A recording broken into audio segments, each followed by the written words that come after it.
Hey there, you're listening to Yakkin with Nick. I am your host, Nick Hazelton, and I have an interview with my friend Philip Frey. We talk about his past and then about relationships. And I don't know, the way I do Yakkin with Nick is I start asking questions. I figure out like, hey, I kind of want to ask this person about this, and then I start like thinking of some questions I could ask, and then I just go down the rabbit hole and see where things lead up, and that's what happened in this episode. So. Um, I hope you enjoy it, and here it is. But oh wait, the audio is a little bit. The problem is, guys, I don't speak close enough to my microphone. I'm convinced this is it. I don't think it's the computer. I think it's me, and I need to get better at that because I'm doing that now. I actually took my microphone out of its holder, out of its what do you call that? Mic stand, and I'm holding it right up into my face to make sure I talk loud. So there is a little bit like my end is just quiet this time, and I think I got it better than last time. I did some other editing tricks, so we'll see. But I apologize for that, and I hope you can overlook it and enjoy this episode. Thanks. Okay, we're recording's on, and Audacity's working. Okay. Hey there, this is Yakkin with Nick. I'm here with my friend Philip Frey. I don't know if we've ever talked to Phil. I don't think Philip has ever been on one of my podcasts. Maybe the Anarcho-Yakidalism. I definitely reposted interviews that we've done. But Philip and I have been working together on several, I guess, I want to call them personal development projects together. And we're in a mastermind group together. We meet every week to discuss our goals and plans for our business and ourselves, and we've had a lot of interesting conversations. Philip used to do a show. Well, you still do it. Sorry, you not as regularly, but you are the host of Valiant Growth, which is a personal development podcast, and I found a lot of value in being able to work with you closely and get to hear what you've had to say. And I know quite a bit about Philip because we talk every week for the last almost 12 months, probably about 10 months. But I've always thought something interesting about you is you live in London, so we communicate from very far distances. But you're from Romania, and I've become very interested in culture, especially well, I don't know about especially, but just where people come from, and how that shapes them. And we were talking a little bit about this. I told you I was going to ask you about this, and I wanted to one of the things that I thought was like interesting, and one of the things I tell people about Philip when I tell, oh, I'm going to meet with Philip, and they're like, oh, who's that? Oh, he's my friend in London, but he's Romanian, but I always forget whether he was Romanian or Hungarian, and I thought that it was you either went to school in Hungary or Romanian and vice versa. But anyway, thanks for coming on the show, and yeah, if you have any response to what I just said, go ahead with it. Yeah, thanks for inviting me, Nick. I mean, I think it's time. It's time that we record one of our talks. I mean, we said I think we said this a number of times. We're working on something and we get into a discussion. It's like, man, we should record. We should have recorded that. So if we can hit at least the level of all of those unrecorded conversations, then we're on the right track. Definitely, I hope so. There's actually an unreleased episode of the Anarcho-Yaktalist that I was on, where we discussed morality. I don't know what happened with it, but Huh. you remember that? We discussed our confusion about morality, basically. That was the episode. Oh, I remember talking to you about this. I don't remember whatever happened to that. That's Yeah. gotta Does be on that this file still computer. exist? It probably does. I bet it's hidden in my hard drive somewhere. It's got to be on this computer because I've had this computer since we started doing shows. Maybe not. Maybe I didn't have this. I don't know. I don't know what happened to it. I'll have to look for that. Yeah, you can get it if you join our mailing list at Yeah, throw it up as a Patreon episode. Yeah, That's exactly. my favorite thing. Yeah. Yeah. So, where did you grow up in Romania? That's in Eastern Europe for people that don't know. Do you Yeah. border Russia?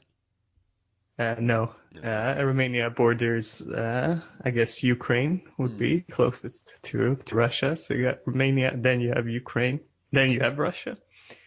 Um, or you have Poland, that borders Russia. Okay. So yeah.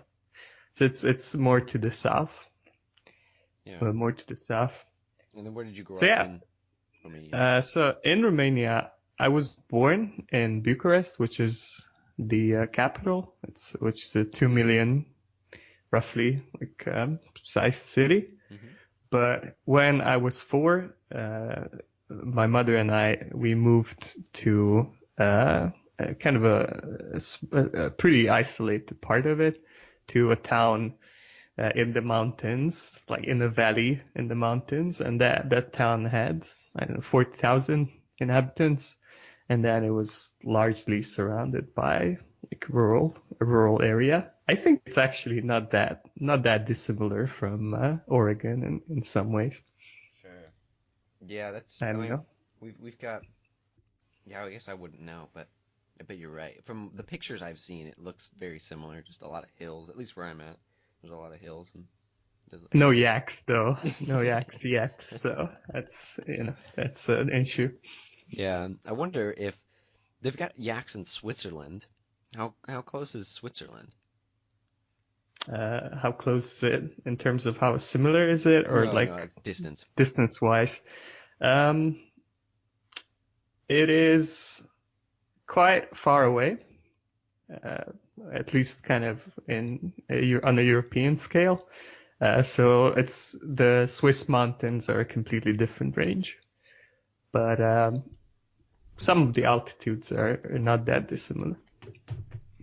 Okay, you could probably raise yaks in there.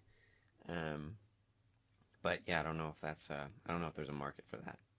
Do do people eat a lot of red meat in Eastern Europe? Yeah, Yeah. yeah, it's a major staple. Okay. Is it mostly from beef? Mostly from mostly pork, I think. Hmm. Yeah. Hmm. Yeah, I think that's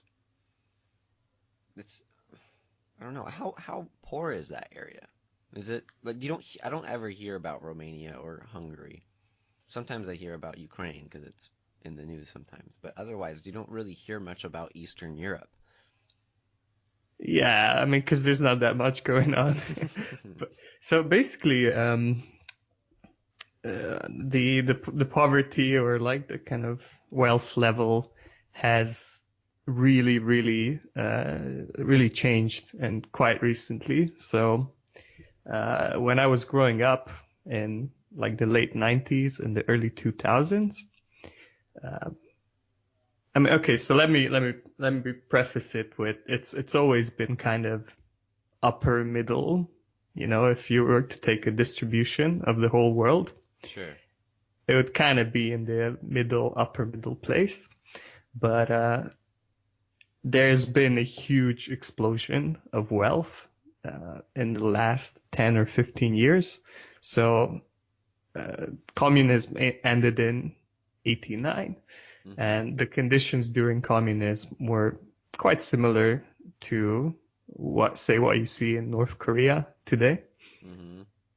Um, like there were a lot of issues, and you had limited electricity, and you had huge queues for food, and certain kinds of food were not available.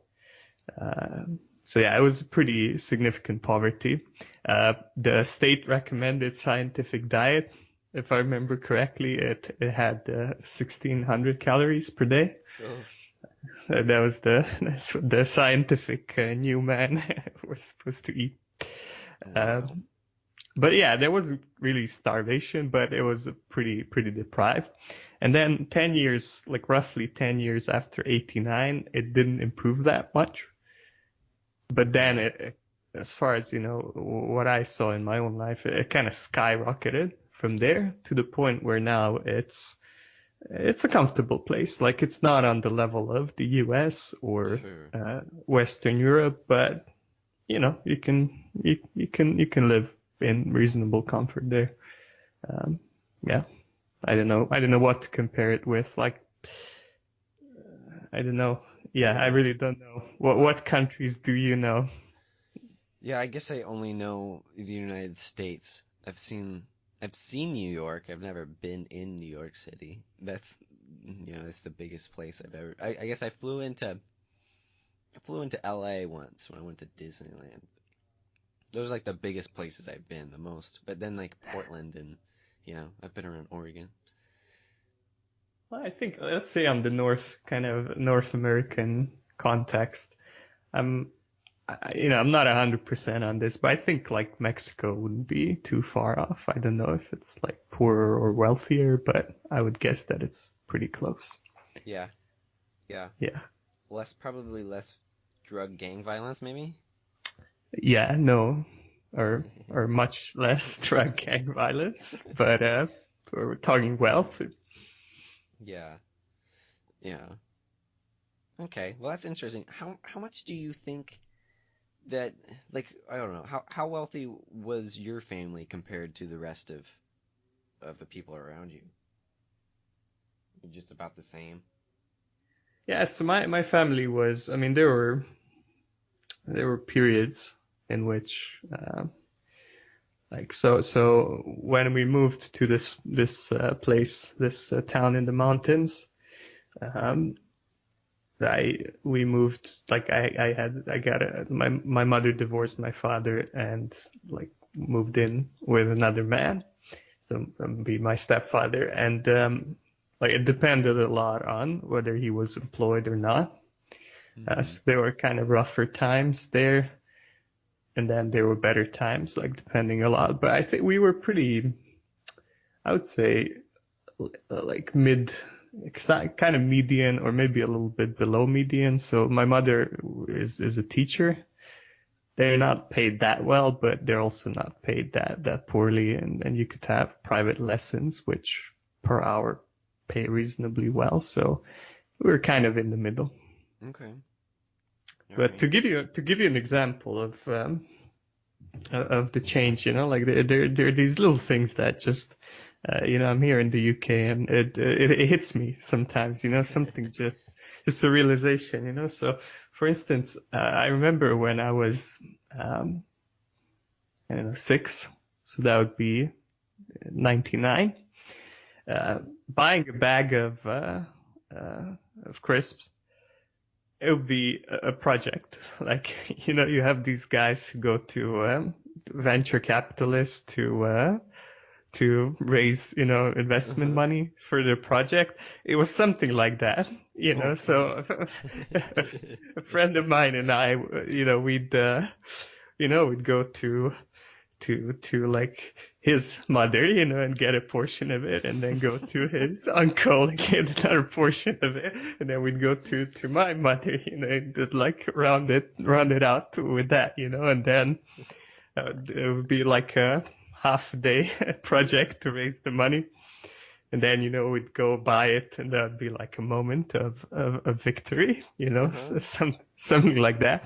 And it's just astonishing to me that now you can have. So I work in retail, and it's here. It's like it's not paid particularly well compared to like the average salary, but yeah, buying that same bag of crisps, it would take, I don't know, what, 7 minutes of work, Yeah. 7, 8 minutes, maybe less of work to raise the money. So yeah, that's there's things, I'm surprised when I think of like, wow, this is an insane change, and Yeah.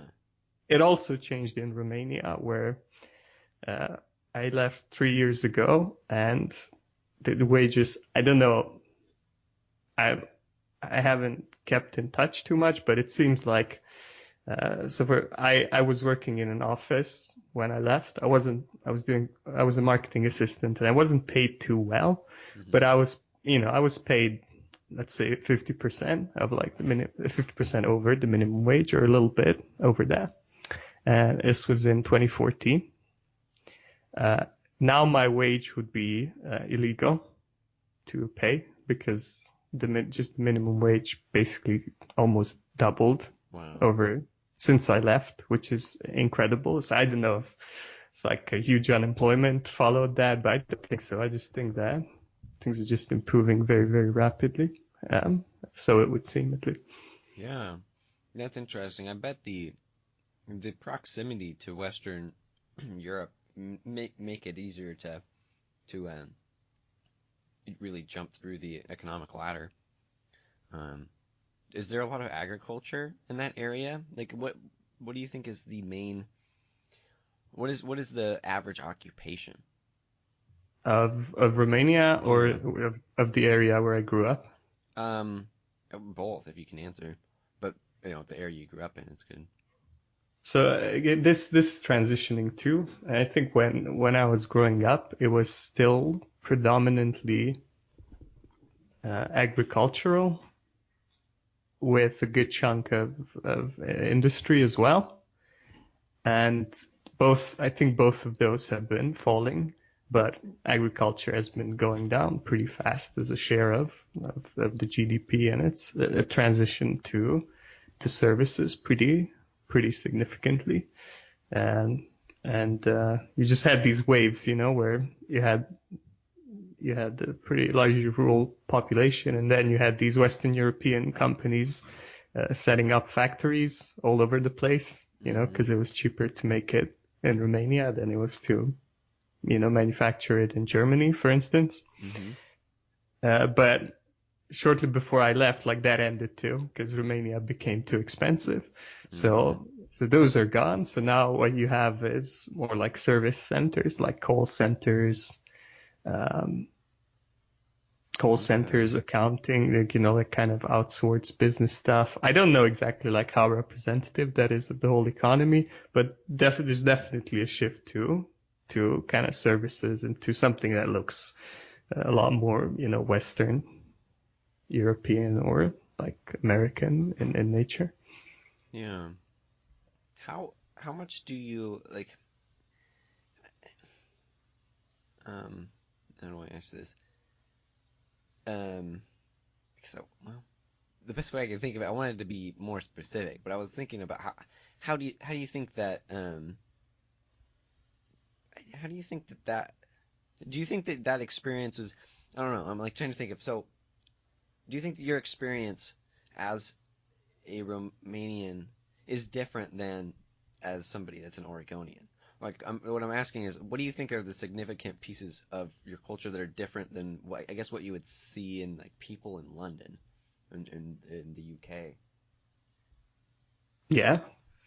Well, I want to differentiate because I think I personally am not a very good.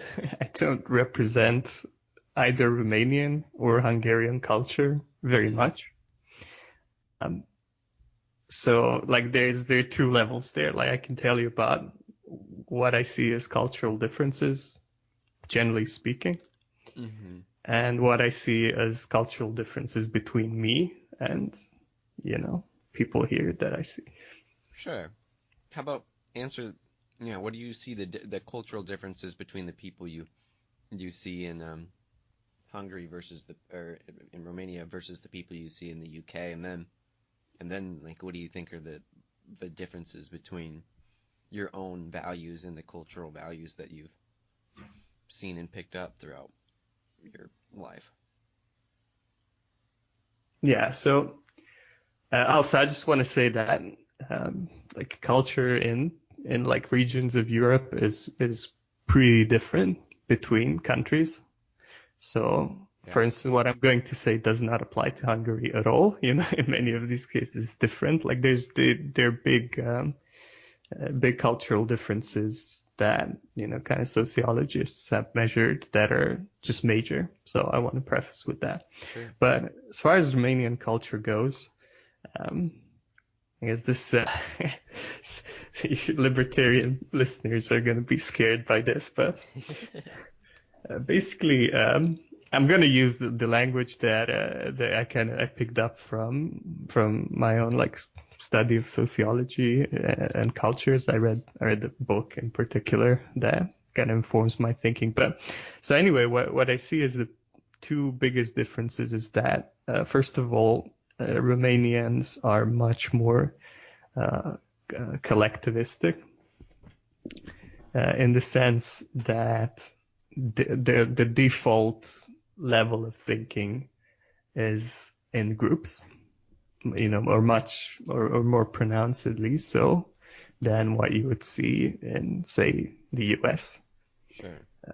So when people think about, yeah, I don't know how to express it exactly, but yeah, when people think about how the world works, they look at groups first and foremost, and things like group loyalty is important, or much more important.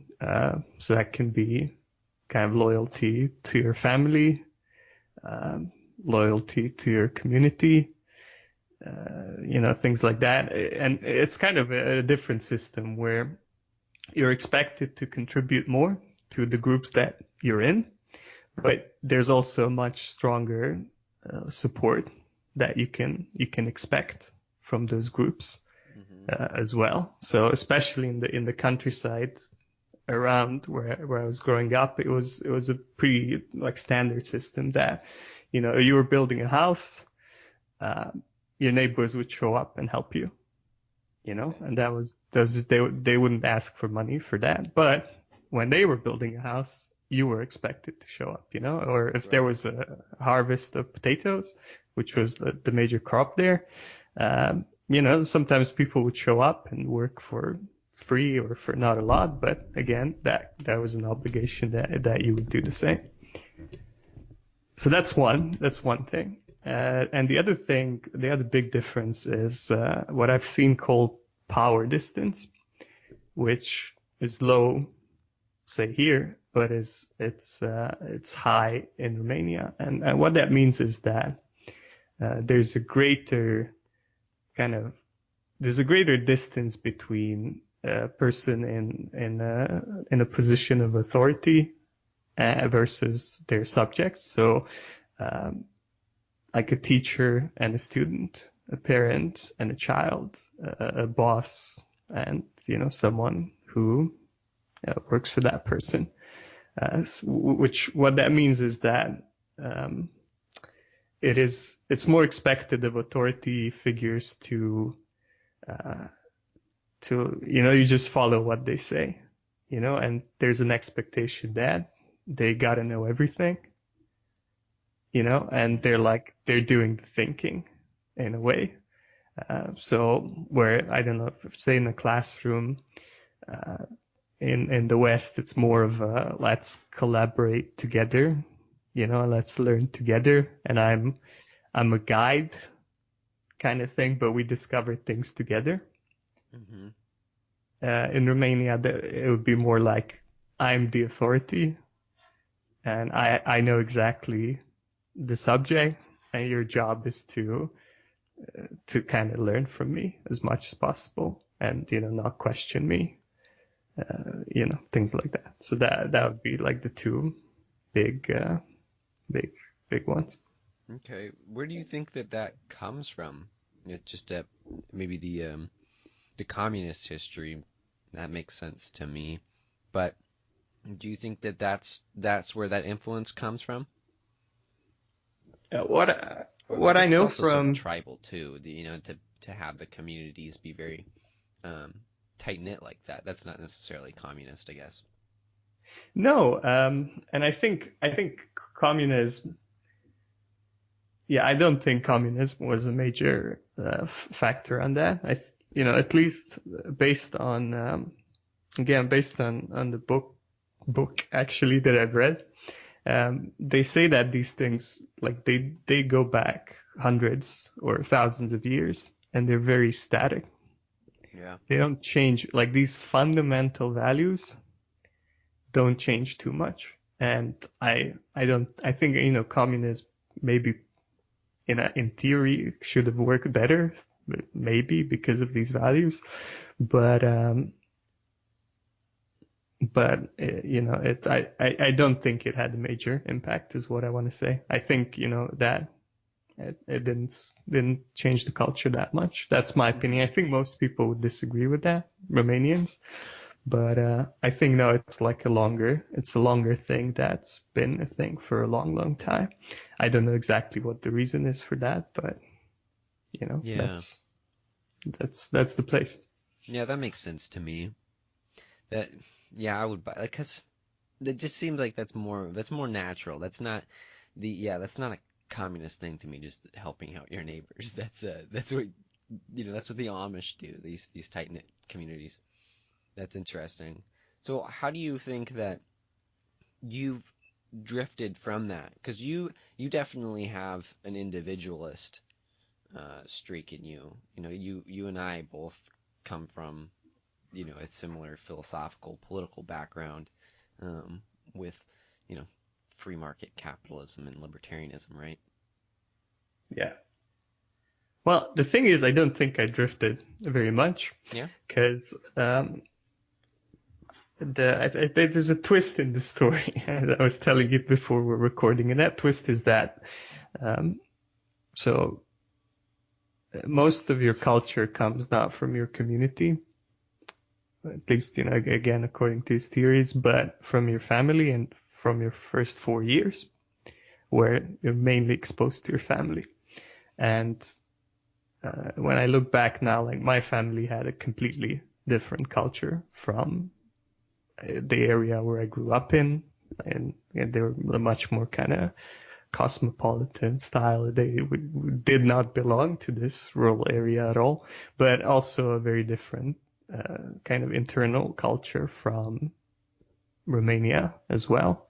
And I could see that individualism and a low power distance as well very, very clearly as I was growing up. Those things didn't operate the same way as they did around me, and I got into a lot of conflict because of that, because I just couldn't understand all of these collectivist stuff, like I just didn't get it. I didn't think that way.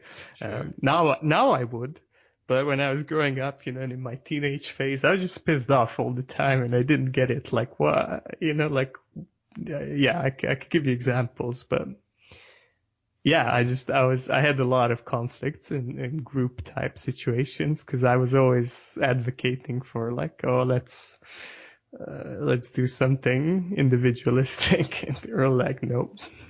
Nope, you have to play this game. Yeah, Yeah, that's interesting. So you think that came more from your family than philosophy? I think so, and I think the reason why I was interested in libertarianism is because I was predisposed to it already. So when I read the philosophy that said no, everybody should leave everybody alone, like don't force people to do things that they don't want to do, it'd be like, yeah, like that's me. That's been me for all along. Yeah. Yeah.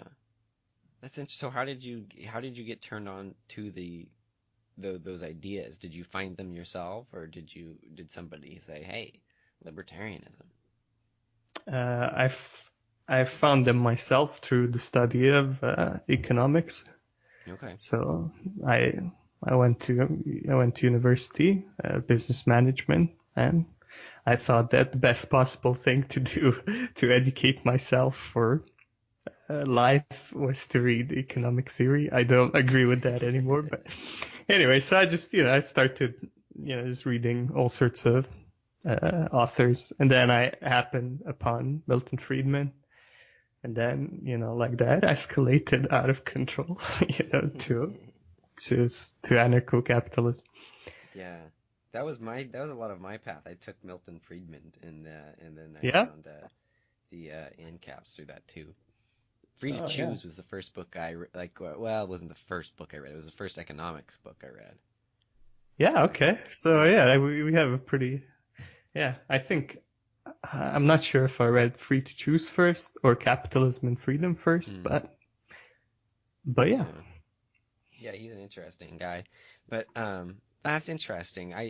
Because I feel like it's kind of the it's philosophy has been a place for me to kind of break out of the culture that I see around me. But it's interesting because I don't know if I yeah, I just don't know if I know um how much. I don't know if how much I've really thought about that and how much some of the values around me. Of course, I think that the United States has a little. It's more diverse in terms of opinion, maybe, and ethnicity and culture everywhere. Because we're just a mishmash. And my guess is that's not the same thing in Romania, just because of the colonial past that we have here. But it's interesting to me that it doesn't especially that you say that through social scientists tracking, it doesn't seem like it changes very much over time. That's really interesting to me because it seems like the American culture has changed a lot many different times. And my guess is it's because it's young. Um, but I don't know. I think that's interesting. Well, the argument that is called the guy's called Hofstede, is a Dutch sociologist, and in his book he says that like the cultures the values, the core fundamental values that he sees in like that he measured today, he could see going back, way back in history, of the same kind of group of people or that preceded it. Uh, so yeah, like surface things change a lot, Hmm. Hmm. but core questions such as uh, what is more important, the individual or the group? Um, like what is the proper relationship between someone in authority and the subordinate? What is the proper uh, role and way to interact between men and women? Um, what else? Um, like how much should you focus on the long term versus the present? How much risk is the right amount of risk to take? Like kind of core values such as that. His argument is that they do not change. They're very static because you get it in your first 4 years, and then you pass it on to your children in their first 4 years, and there's not a lot of access to people at that age that, like society in general could change those things. Yeah, that's interesting. Huh. Yeah, I guess I don't know. I've never looked into that. That'd be interesting. So, what brought you um out of Romania? What was it when you went to university? No, I went to university in Romania. Okay. I left. I mean, I was planning to leave Romania for a very, very long time. Um, I think ever since I can remember. I don't know why. I can't exactly tell why, but I probably must have felt that I'm not in the right place very early on. Um, I had my first girlfriend when I was 8, and I was telling her that okay, when we grow up, we're moving to Germany. That was Hmm. the country that I heard of that's in the West, and I have no idea where I got this idea from, but I was always like, gotta get out of here. And so yeah, I had that idea for a long time, and then we did a hitchhiking trip with a friend where we hitchhiked from Hungary to Paris, and in the process we went through, a lot of Western European countries, and that reinforced it, because I was going through them and talking to people and seeing the buildings and seeing how things worked, and it was all things that appealed to me a lot. Like I was like, yeah, these I feel that I'm much closer to these people, and I like how things are run here. Um, so that was a big like motivation, and then I moved about a year after that, and like part of it was I broke up with my family, and like that was a very convenient way of doing that, was to leave. Mm-hmm. So like as that process was happening, a friend was telling me that lived here in London, that I was coming home to visit, and I was like, okay, can I with a car, and like, oh, can I come back with you? It's like, okay, and then I came here. Okay, and so you've been in the UK ever since. Yeah, it's been about 2.5 years. Yeah. Okay. And what I guess do you mind me asking about the defooing process?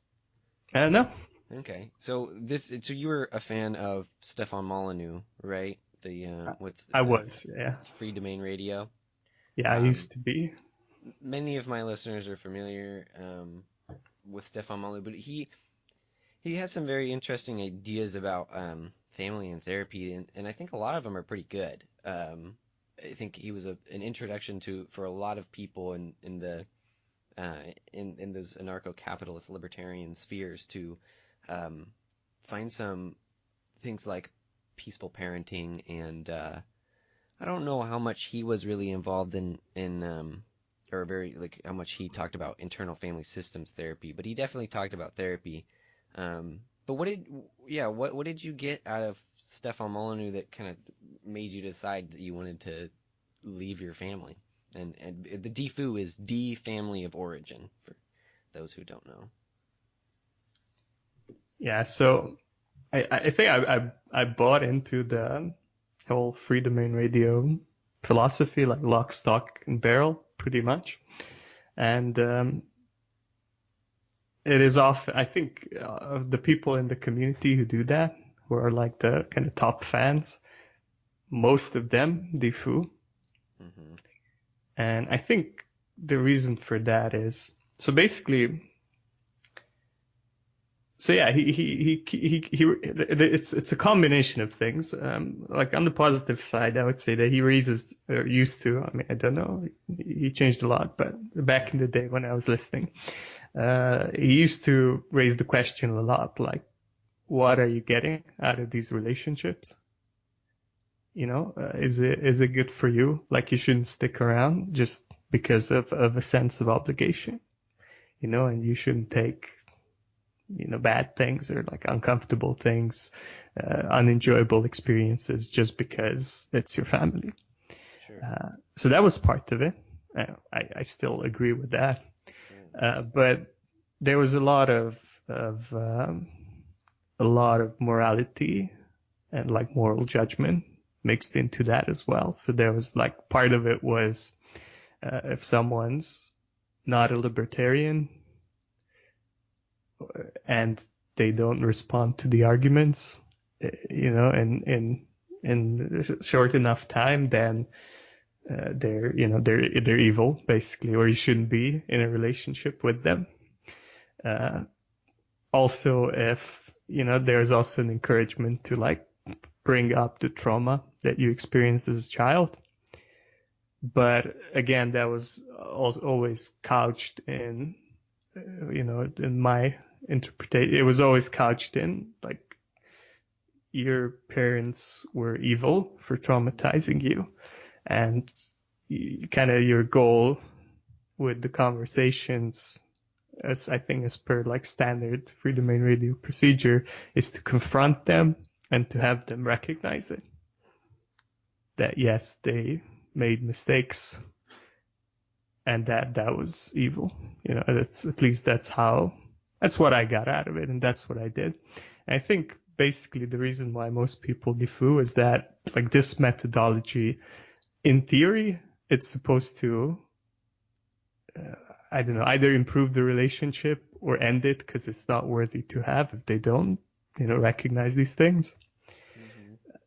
Uh, in practice, I think like if you approach someone in this way, with this language, or it kind of it's really judgmental and really like deep, and it's like not a small thing to have your child show up to you and tell you that, oh, you abused me and you're evil and why did you make these mistakes, and I want you to like that's not an easy conversation to begin with. And if you're angry from listening to like hundreds of hours about this, if you're angry, you have the communication style that's in Freedom and Radio. You pick this kind of debative, argumentative style up, like as opposed to something to NVC. Basically, I think it's like guaranteed failure. Like if you take it seriously, like your relationships are gonna end, like probably all of them or most of them. Hmm. It's just, you can't, it's just not humanly possible to go in with this mindset, this emotion, like the moral judgment, and to have people understand you and like give you closure or something like that. I think that's almost impossible. And I think that's kind of what happened. It's my responsibility, but I regret doing all of these things. And I would do it very differently today. Yeah, I think that's it's interesting because I've the Stefan Molyneux guy. We, as many people know, he's changed a lot from where he was. But that was always one of my, I wouldn't say always, I guess, but that was one of my things with just what that's why I like NBC. I was kind of introduced to these the idea of trauma through I guess well through NBC language, and it's been Mm. very different for me. I definitely had the times where I was like, yeah, I need to get out of here and away from these people because they're holding me back because they wouldn't let me drop out of school. Mm. And that's what I was really upset about that. And so I was interested in it for a while, but then I kind of realized, oh, actually, I really would like to stay on this farm, so I'm going to stay with these people who live here and make sure I can get it.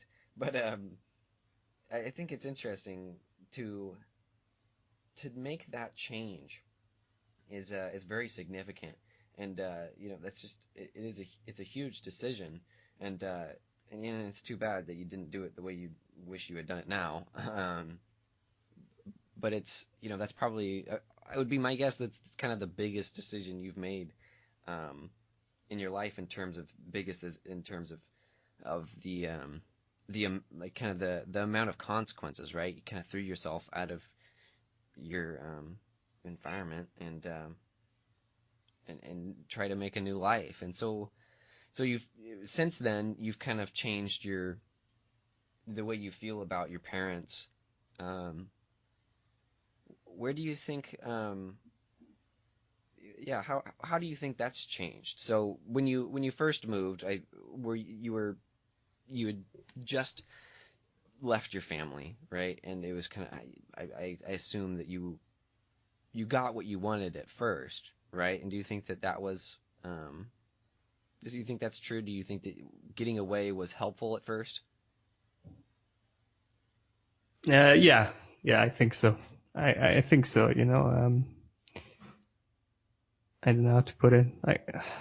It's so much in my mind that it could have been done so much better, you know. But yeah, there were benefits to it definitely. I reset my social life completely. So uh, I have not been in contact with a single person that I'm not in contact right now with a single person that I've known for my first 23 years. Like they don't know how to reach me.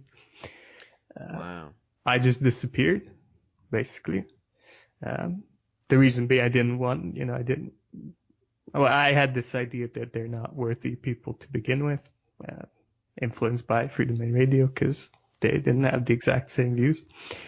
And like partly just because I didn't want to be like some members of my family were more, I told them I don't want to, I want to end it, but some of them did not respect that. So I was like, okay, I got to cut everything. So I basically disappeared. The person who uh, is is in touch with me and can reach me right now, like basically the longest relationship that I've had is 2.5 years. That's still going. It's a complete reset to zero. Wow. Wow, I didn't know it was quite that intense. I knew that you didn't talk to your parents, but that's oh wow, that's so that's pretty wow. I'm this is like it's impressive on a level of that you like that it takes effort to do that. And it's but it I know it's a bummer because you're not happy about that now. But what do you if you don't like are you more comfortable if I keep asking more and more personal questions about this? No, yeah, I'll tell Okay. you if I'm not. So Okay. far, so good. Sure. So yeah, so when did you start changing your mind? When did you kind of realize that, oh, I didn't do this right? Was it right away that you realized, oh, I could have done that better? And then kind of throughout time, as you thought more and more about it, you kind of realized, wow, well, maybe you didn't say it, you feel like that's a mistake, but you feel like you could have done it better. Maybe I hope I'm not putting words in your mouth. That's what I mean. Yeah. But So yeah. so basically, I'll just clarify.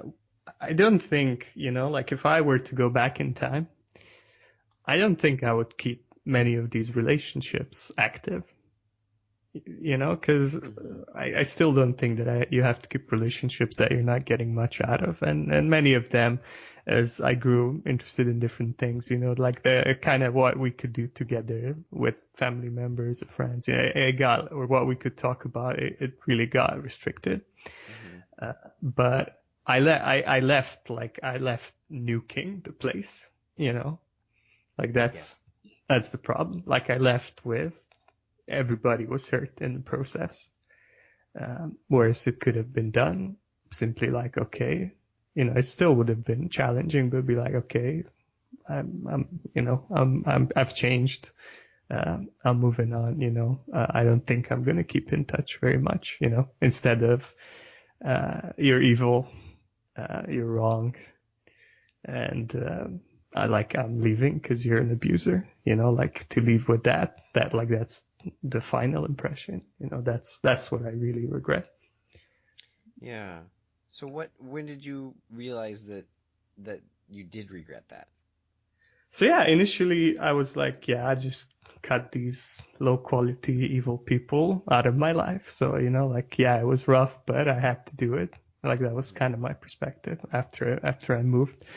And it really started to change after I've read NVC. Like for me, that was the big change in this because NVC really questioned the whole, like, are people evil? Are people like just low quality, like intrinsically speaking, if that Yeah. makes sense.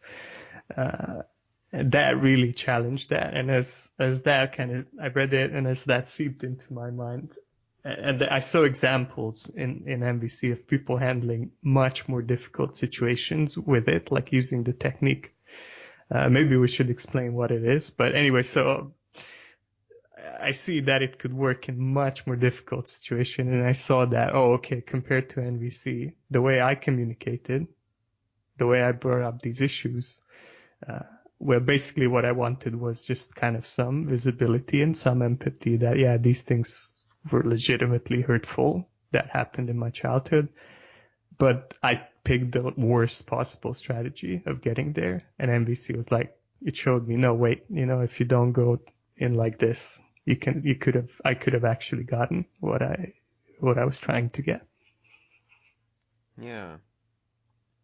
I think the nonviolent communication practice that specifically the enemy imagery has been very helpful for me recognizing that. That's cool. I didn't know that was a big influence. Where did you hear about NBC from? I'm not sure, actually. Hmm.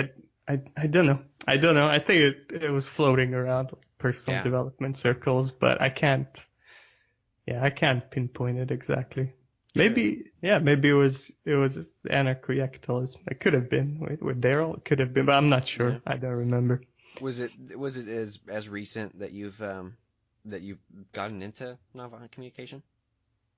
I think it's been about I guess it a year and could a be. half. I guess it could be. I'm forgetting how long ago I've been making that anarcho-capitalism. That was a long time ago. I think it's actually I might have it's been more than a year since I released a anarcho-capitalist episode. Yeah, timing wise, it could work because I Hmm. think I've been into this like for a year and a half or 2 years, something like that. Sure. Yeah, I just don't remember when I did that. But it definitely floated around the personal development circles. Like I think Jake DeSillis is familiar with it because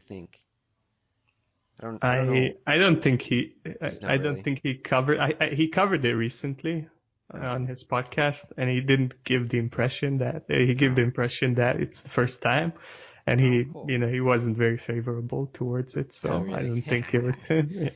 A lot of people don't like nonviolent communication, and there are some good reasons. There are a lot of people who use it in a stupid way, I think. And it can be like people's issue with it a lot is, oh, it's manipulative, and you could manipulate somebody who didn't understand what you were doing, but it's pretty obvious to see when somebody's trying to manipulate you with NBC.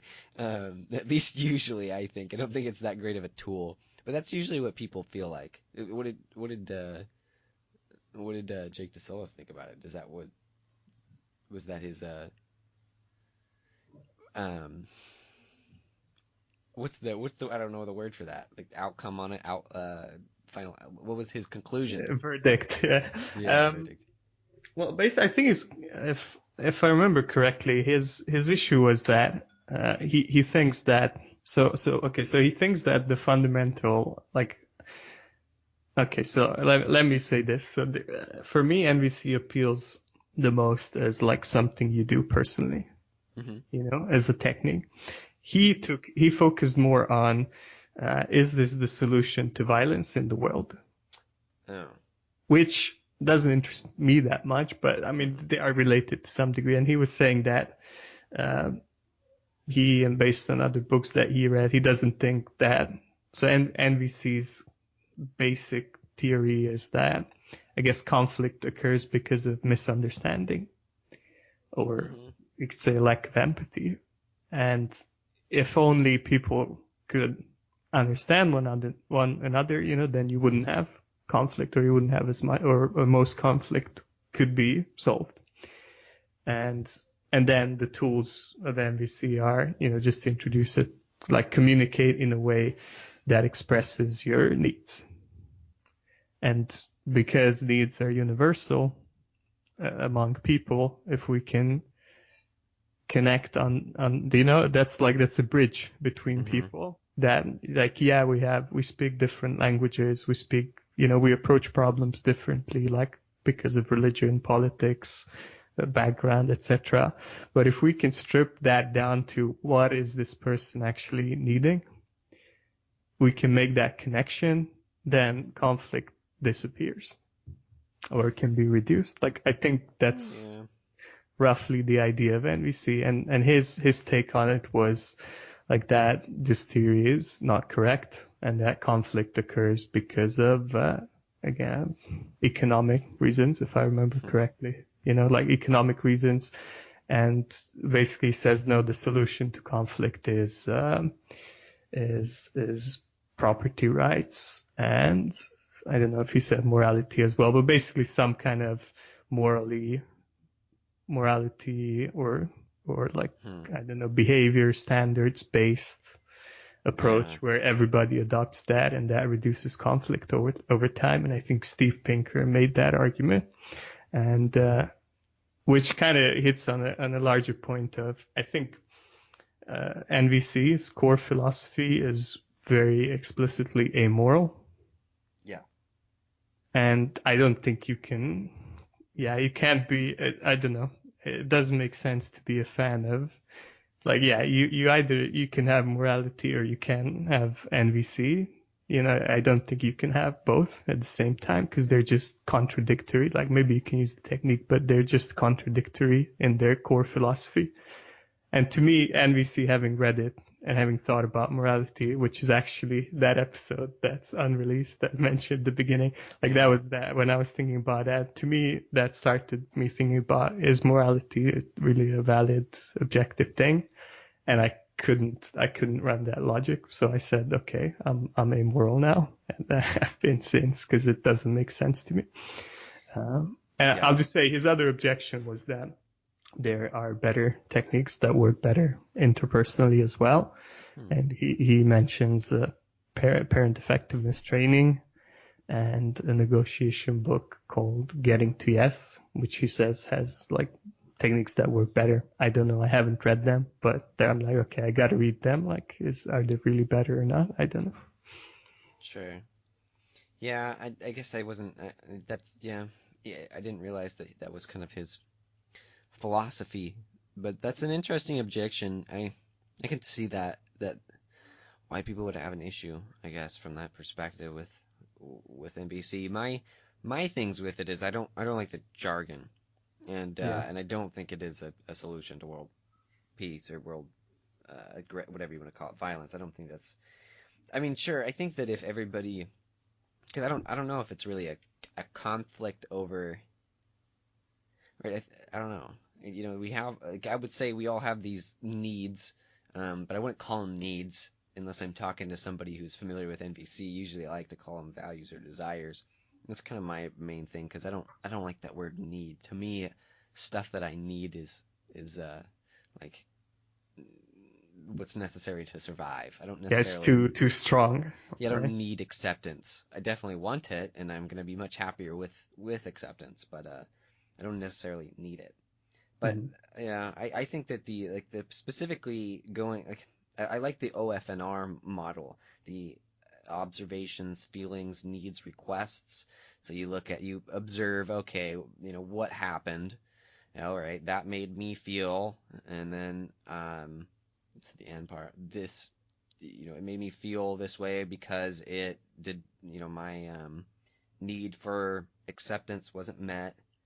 And then what's my request? What request am I making to, and we could say strategy here, I guess. What strategy am I going to use to fulfill that request or that fill that need? And I think that's a really helpful way at looking at things, and that's been helpful for me. It's like, oh, I'm upset right now. Well, why? And then why do I feel that way? And then what can I do about it? Yeah. Um, that's a pretty simple method. And if you take out the jargon, it's a little bit easier to understand, I think. Yeah, yeah, and I think that's basically whatever gets you deeper to a deeper understanding. That's great. I mean, I personally believe that. I personally experienced this, that if I approach a conflict from the point of view of, oh wait, actually, what are the I'm gonna use needs. I use needs. Like, what are the needs of the other person being involved right now? That immediately humanizes them for me, and it happened many times, and that helped me be like, oh, okay, like, we don't have to focus on like the shallow level of like what are they saying exactly, like say no, like let's focus on what do they actually want out of this interaction. And I found it very helpful. But I keep hearing it from other people that, yeah, if you use like the vanilla NVC way of Hmm. speaking, it sounds fake. Yeah, the I statements. I Yeah, feel this way because you did, or because this happened, and yeah, people don't like that. I mean, They it's teach more, that's the it's very, I mean, it's the structure itself. If you like follow it, it's very, yeah, it's very strict in a way, and hmm that's, I think it's good for training your thinking because it guides you to like break away from, wait, is what I'm saying accurate? hmm What am I feeling about it? And actually, why am I feeling that? And then what do I want the other person to do about it, or what do I want to do about it? Like that's a great line of thinking. Yeah. But it sounds alien if you say, yeah, like, oh, I need some, um, I don't know. Need my need for acceptance is the only thing that comes through my mind. I want to stop saying that. Yes, I could say. I mean, it completely doesn't apply to this conversation, but I could say so. Yeah, Nick, I noticed that you interrupted me twice, and that makes me feel angry because my need for respect is not being met. So would you wait for me to finish what I'm saying? Like, just that's a. I think it's, I may have made a mistake, but that's a pretty like standard way of putting it. But unfortunately, many people say that, yeah, that doesn't sound genuine. hmm even though it is, I think it's much more genuine, like, than, yo, Nick, you're an asshole, you know? Right, and that's one of my things I like about NVC is that it, people say that it's not genuine, but to me, what NVC is, it's a language to understand your emotions. It's a methodology, right? And it teaches you to be very specific about what you feel and how you feel, or I mean, why you felt that, and then to be articulate about what you want. You did that it I understand much more about what you want, um, the way you describe it in NBC than if you call me an asshole. Like, hey Nick, you're an asshole. Stop interrupting me. I would probably get that message just fine. But if you just say, hey Nick, you're an asshole, um, I'm not gonna. I don't know why you're upset. But if you explain it to me, um, yeah, most of it depends on the person. Some like with me, I'm not very sensitive. You could get away with not using NVC language, and I probably wouldn't get upset with you. But people, especially people who like tend to be close to you, I find that they really don't like that. They really don't like that kind of communication. And that's where I was like, after I realized, oh, I'm not communicating very well about my ideas. Um, maybe I should change that and I'd get better results. And that's what I found is that if I just take a genuine interest in the other person and how they feel, and I have an understanding of how I feel, and what I want out of the conversation, and I can search for what they want, I have a much better time than if I'm just trying to argue a point or whatever. Yeah. Yeah, I think that's when you can just go down, on a, like, this happens in politics, but it happens with everything else too, that you can just go down the rabbit hole, like, it's happened to me many times. Yeah, it's Hmm. just, you get nowhere, it's been half an hour, everybody's pissed off. Nobody remembers where the conversation started. Uh, so yeah, basically nobody's needs got met. You just wasted half an hour and everybody's pissed off. And the reason is that nobody talked about, I don't know, as Rosenberg would put it, the author, creator of MVC, but nobody talked about what's alive in them. They're Hmm. just these kind of abstract. And Yeah. then the other thing is, like, the interruption example, like, that's a very simple and, like, obvious request. Hmm. Like, it's pretty obvious if I say, oh, Nick, you're an asshole because you're interrupting me, like, it's pretty clear what I want. Sure. But there are cases where what you want is much more complicated, and if you don't think about what you want, like, how are you going to communicate what you want if you don't know it either, So I don't know, I'm thinking of an example here, but I don't know, let's say we live together, and every time we get into a heated argument, you storm off, Hmm. and you leave the room. Like, and I'm pissed off about it. What do I exactly want? Like, hey, don't leave the room. Just keep listening to me. Like, is that what I want? I don't think so. But, because, like, do I want you to, like, sacrifice yourself to just stay in the room no matter what? No. So what do I want? And that's the question the OFNR can Yeah. help get to. Yeah. Yeah, maybe it's just recognition. Maybe it's just, hey, I'd just appreciate it if you listened to me once, Nick. Um, you know. So yeah, I think it's very it's very important, and to me, this is kind of like where I've been focusing my, if you want to say activism at all, is I'm just like trying to like I've stopped trying to like talk to people about taxation and the non-aggression principle or economic theories or laws, whatever.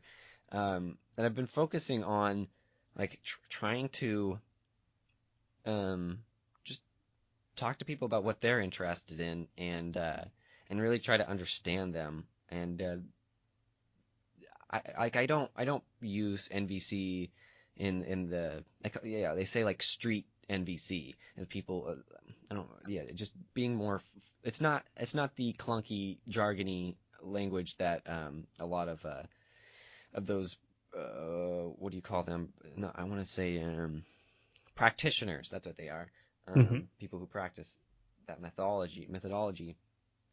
Yeah, I think that at least, and this is what I get from Daryl Becker with these, is the best way this method can be used is internally, and yeah, I found that if I just run these sort of systems in the background, that I'm just kind of checking myself, because I do this anyway, because I'm interested in how I feel, and how I can make myself feel the best I can every day. So I'm paying attention to my own emotions pretty much constantly, and then I'm just trying to become more and more interested in other people, and I've definitely found an improvement in my relationships. They're I would say even six to you know yeah, probably 6 months ago, I was upset with plenty of people in my life because I didn't feel like I was getting some of these needs that I wanted fulfilled, um, filled. So I was upset with a lot of people, and then as I just did some like personal work and looking at this stuff, and like, well, why do I feel that way? I realized, okay, I'm not getting the recognition I deserved, or the respect, or um, I want certain kind of help here. I don't feel like my um, value is being whatever it is. I've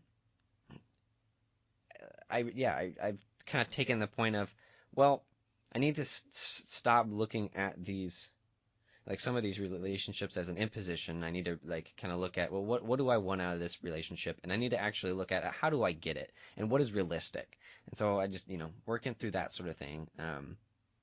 It's been very helpful, and I think that just the kind of understanding of these people are just like me, trying to fulfill their own desires and values, and they're using the strategies they've learned in their life, and maybe I've learned some better strategies than they have, so I can empathize and realize, okay, it doesn't really help me to be mad at these people, because I'm not really mad at them anymore either. I'm just not, but it doesn't help me to be mad, um, and I think that's very true. Like it just you're gonna find a higher quality in your relationship if you can let go of um, anger and harsh feelings towards people, and make amends. Yeah, yeah, I've experienced the same thing, and I think the big factor was uh, post NBC was just not dehumanizing people. Hmm. 'Kay, I don't know. It seems like it's just the absolute like standard way of speaking and thinking. It's just like okay, somebody does things that don't meet your needs. Yeah, you use NBC lingo. Yeah. So okay, so they're an asshole or they're whatever. Like oh, like then you're like oh these women. And they're just you can't talk to women or it's like it's black guys just you can't find there so they always snoring or whatever. Sure. It's like yeah, then you just lose you lose touch completely, and that's where I think communication just ends, and that's running around in your brain. A communication ends, like any chance that you'll be able to really get what you want, that really reduces significantly.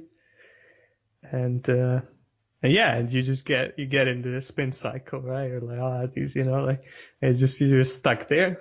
Hmm. Whereas if you're like, oh no, wait, this is just another person, and they just, they're trying to, yeah, as you said, they're just trying to whatever get their own needs met, um, and they have different approaches to it. And I might not like it, but at least, I'm not thinking that, oh, they're these just evil or bad or low quality people.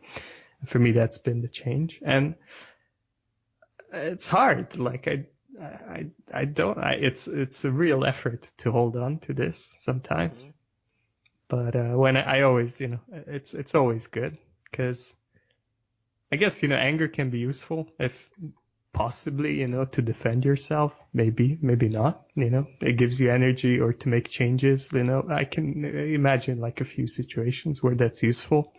Sure. Maybe again, I don't know. Maybe not. But let's say that it is. But I'm not. I don't know about you, Nick, but I'm not facing those situations, where I just need a big boost of energy to get away or fight or things like that. like, no, I'm like, it's like, it's really small things, small, tiny things. I don't Right. need to kick your ass because you left the dishes uncleaned and now I can't, like it's overkill. It's not necessary. And I think most situations that people find themselves in, yeah, like if you fight and flighting about, I don't know, someone left the faucet leaking, like that's nonsensical, like that's just, how's that gonna help you? Right. It doesn't actually solve the issue, and that's another good thing about the kind of the focus on strategies too, right? Yeah, Yeah. So, uh, if you don't mind, Nick, I would go back to talking about your family. Do you, sure. now that you've kind of you've decided that you wouldn't do it the same way that, but some of these people you wouldn't want to have, you still don't really want to have relationships with them, right?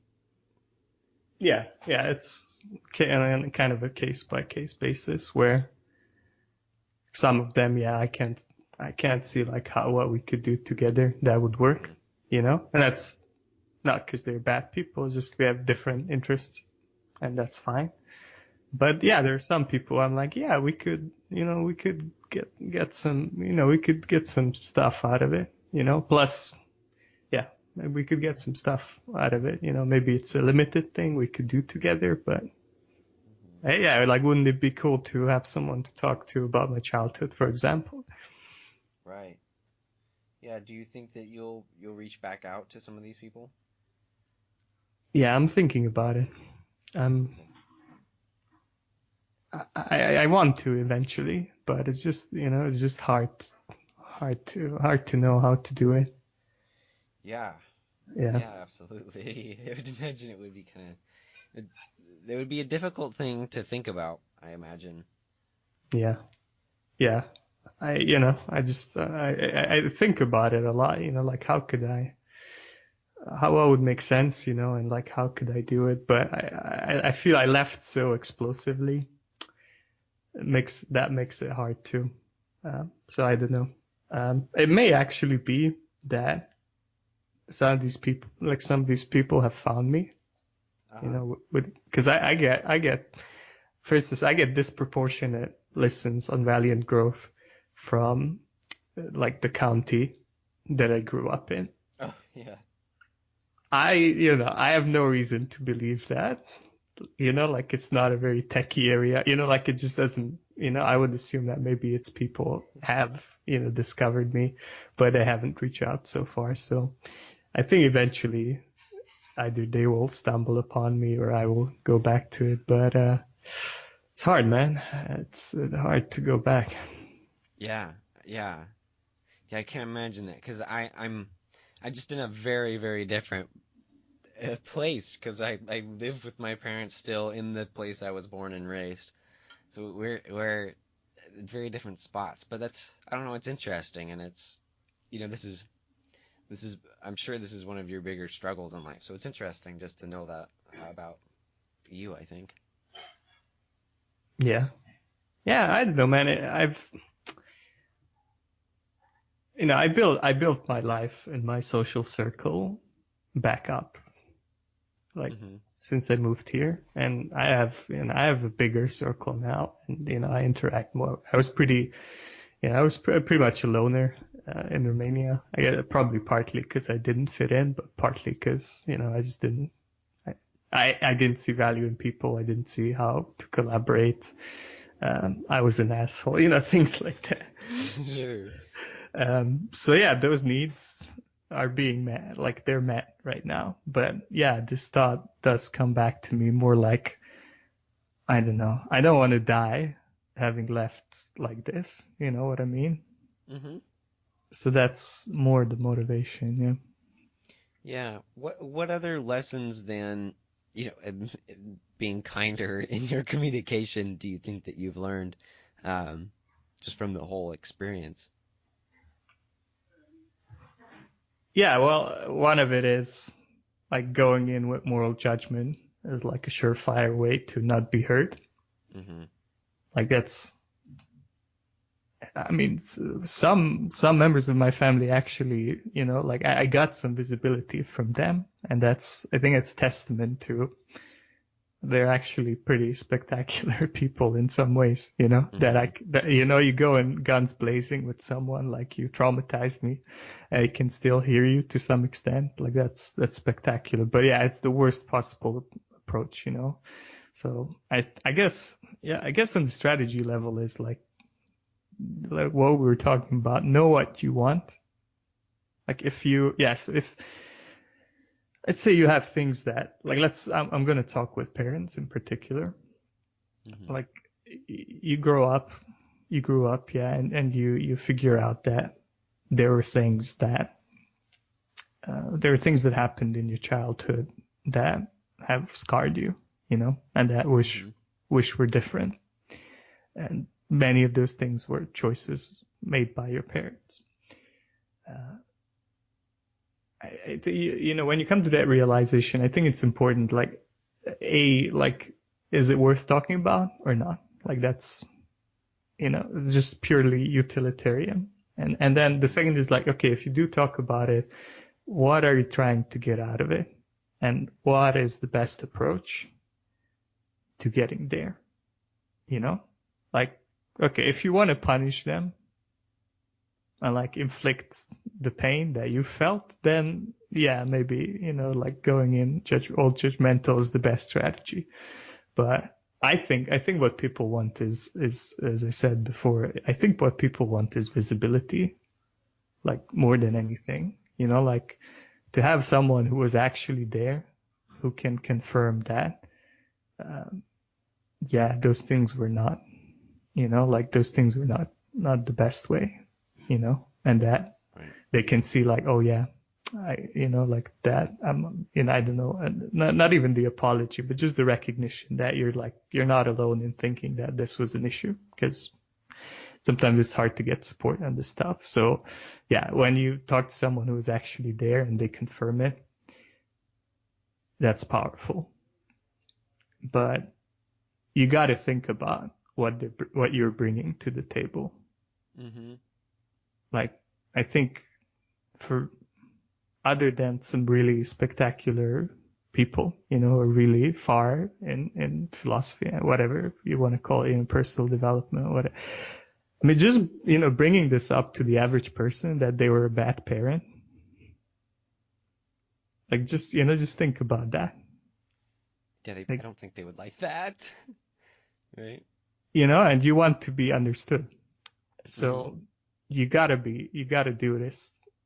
You gotta just, I guess you gotta be aware of this, that you're gonna be bringing in things that are very, very difficult for people to process. So you gotta tailor it in a way where, and I think empathy is very useful here, where you're not talking about, you made these mistakes and you're evil and you've hurt me, and, but you're talking about, um, like, no, this is my experience. Like, yeah, the I language, this is what I felt. And I'm not doing this to punish you or something like that, but, just tell them what you want to get out of it.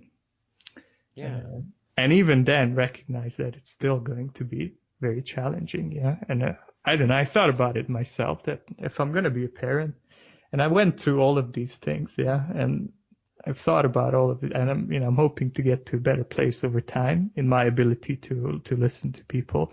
But still, if I'm thinking, if my child comes up to me and they're 20 and they're like, you made like mistake after mistake after, like I thought about it. They come up to me and they say, okay, I've thought about it, and like you made this mistake, and you've really hurt me. Yeah, Hmm.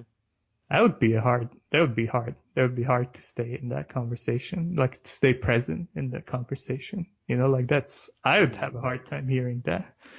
So yeah, just recognize that. Yeah. Yeah, that's interesting. Because I think it's a good it's exercise. yeah, I don't think it's kind of the problem. It's not what parents want to achieve, right? Right. And it's a lot of effort to raise a child. I mean, Yeah. it's you put a lot of work into it, and I think it's unrealistic to think that you as a parent can be perfect, or as a kid that your parents can be perfect and really do their, raise you perfectly. It's just not going to happen. And part of life is taking that personal responsibility and realize, well, I got what I got from them, and now it's my turn to take that and make it applicable to my life.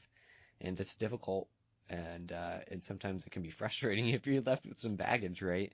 But Yeah, you do have to have that realization. You're right. yeah, yeah. It's very touchy.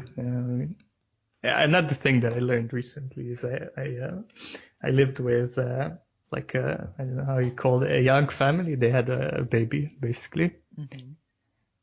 and I just saw like how challenging it is, you Yeah. know. And they were, they weren't in such a bad situation from many points of view, but still, and it wasn't 5 children, it was one baby. Yeah. It was a huge like undertaking and like stressful and like taxing on a number of different fronts.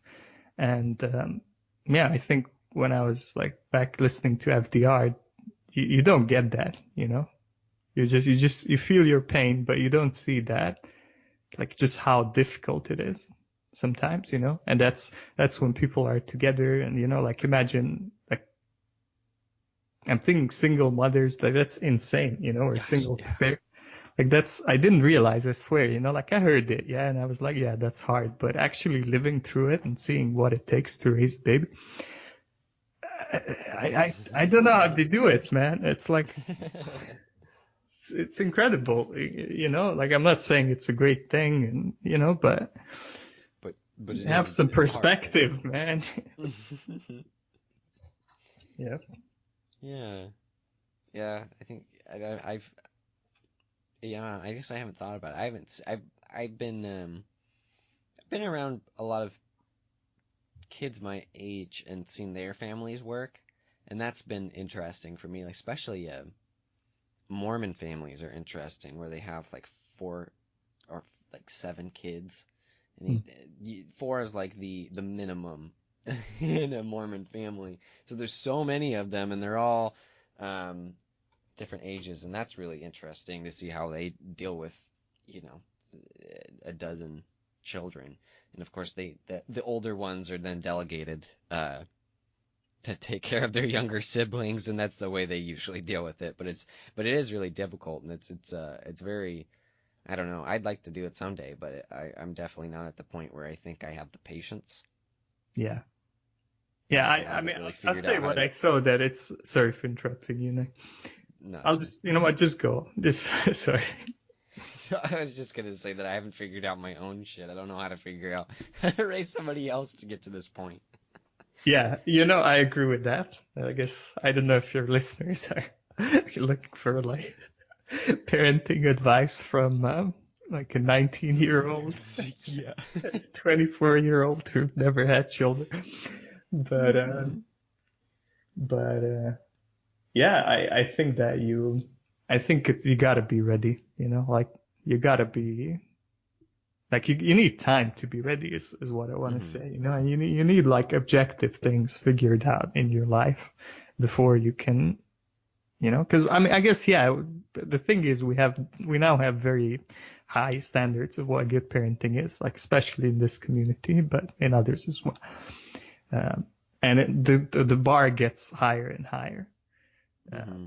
and how your children are going to look back on your performance will, that'll be, I don't know if it's correct to say higher or lower, but it's definitely going to be a different standard. Hmm. And yeah, just, I would say like fertility is not as important as being, like being ready for it. Like I hear in some Yeah, circles, it's like, no, have it in your 20s because, like because then you're birth gonna have to. defects and stuff like that. But Mm. you check the research, and from what I saw, it gets pretty bad after, like it goes up sharply after 40, but until then it's not so bad. So I'm just thinking, like, dude, if you can, like if you don't have significant savings, don't do it. Like that's what I saw. You want to have a good experience. You can't have one party like with the baby all the time, and the other person like working 60 hours a week to cover the Hmm. expenses, for example. Yeah, Yeah. that sucks on both ends. Like I know, I would say like go for either not working or uh, working a little bit from home, but like go for something where there's like a change, like and someone's not working all the time and the other person is not with the baby all the time. And then yeah, if you haven't figured out how to communicate, and how to deal with stressful situations with your partner, again, like sort that shit out first, man. Hmm. Because it's like every weakness that you have in your personal development like gets blown up when you have a child. Like it goes under the magnifying glass, and so yeah, it's really, I mean, from what I saw, yeah, like it's really rewarding. It was just really cool. It's just like, I don't know, family, friend, something like that. I would come home and then you have this like 6 month old be like running or like crawling to you, and that's great, and it's just beautiful, and it's really great to see them grow up and things like that. And but you gotta prepare, and if that means that it's like 5 years later and you're not 55 at the moment, like no, sort your finances out, sort your communication skills out, sort your, like your inner harmony out. Like just, Yeah. be ready, be as ready as possible. Or your kids will realize how bad of a parent you were after they grow up, and they'll leave you to go move to London. Yeah, exactly. Yeah, that's it. I want to keep you on because I've got more time. And how much time do you have? I should ask. I can keep going, man. I just Okay, let's keep going. you hooked me on Joe Rogan recently, so I'm like, okay, It's like that's we gotta keep going. gotta That's keep right. going. No, I think that um, oh, I thought I had an idea, but it about I wanted to bring it back to NBC, but I don't remember where that idea went. So I want to change it to go to I want to talk to you about I guess the other places of personal development. Of what else? Like so, like I can look at my life and look at a couple significant events, and I assume you can too. Obviously, leaving Romania is a big significant event. But what were some other ones that you think have taught you some valuable lessons? Hmm. Well, I think at this point many of them were like less events and more just discovering ideas. Yeah. But okay, if I have to say an event like that hitchhiking trip, for example, it was 40 days, roughly. Like that was huge.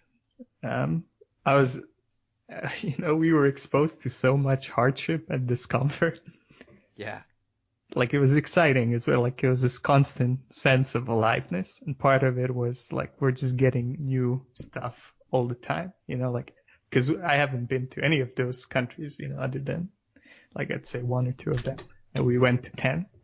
So it's like new places, new like every day. We're moving on to something new, and that was very very exciting. But at the same time, we did it on like no budget, basically, like very very little budget.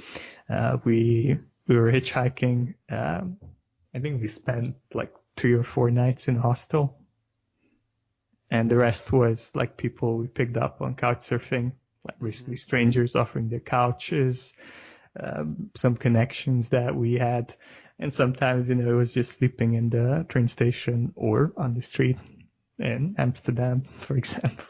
Wow. That was one night that sucked. It's just the wind, like we'd go to sleep for like an hour or half an hour, and then the wind and the cold would become too unbearable. Oh man. Then we'd, okay, gotta move, and then we'd move somewhere else, and then we'd sleep another hour, like stuff like that. But anyway, that was 3 years ago, and I still feel the effects. Like yeah, we're both into stoicism, right? And one Hmm. of the ideas is expose yourself to discomfort, like even if you don't have, like yeah, before you have to, right? Hmm. so that you're more adaptable. Well, this for me was a huge expose yourself to discomfort moment, and uh, like now I'm a lot less worried about stuff. Like yeah, I can sleep on the street if I have to. I've done Right. it before. I don't want to, No, but no. I could do it. Yeah. Actually, I think partly because of that experience, I got rid of beds and sleeping Hmm. in beds because we're sleeping on the floor even with couch surfing a lot. Like, yeah, I can sleep on the floors. Like, since then, I don't have a bed, things like that.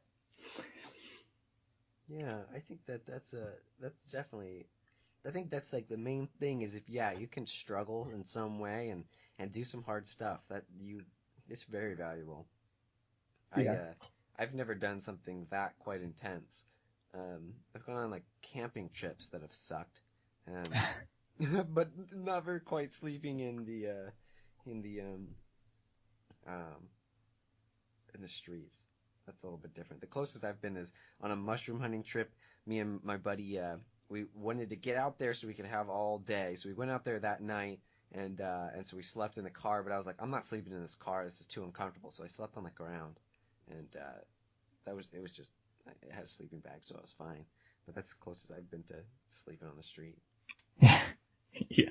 Yeah, but you can do anyway, I just want to say it was a really good experience. I just highlighted the bad stuff about it, but or yeah, not bad, but discomfortable stuff. Hmm. And that's why that was a source of value too. But you can do you can do like things that are not this extreme, but Sure. that kind of add up, like little lifestyle things like um I don't know, like last winter I turned off my heating, for example. Wow.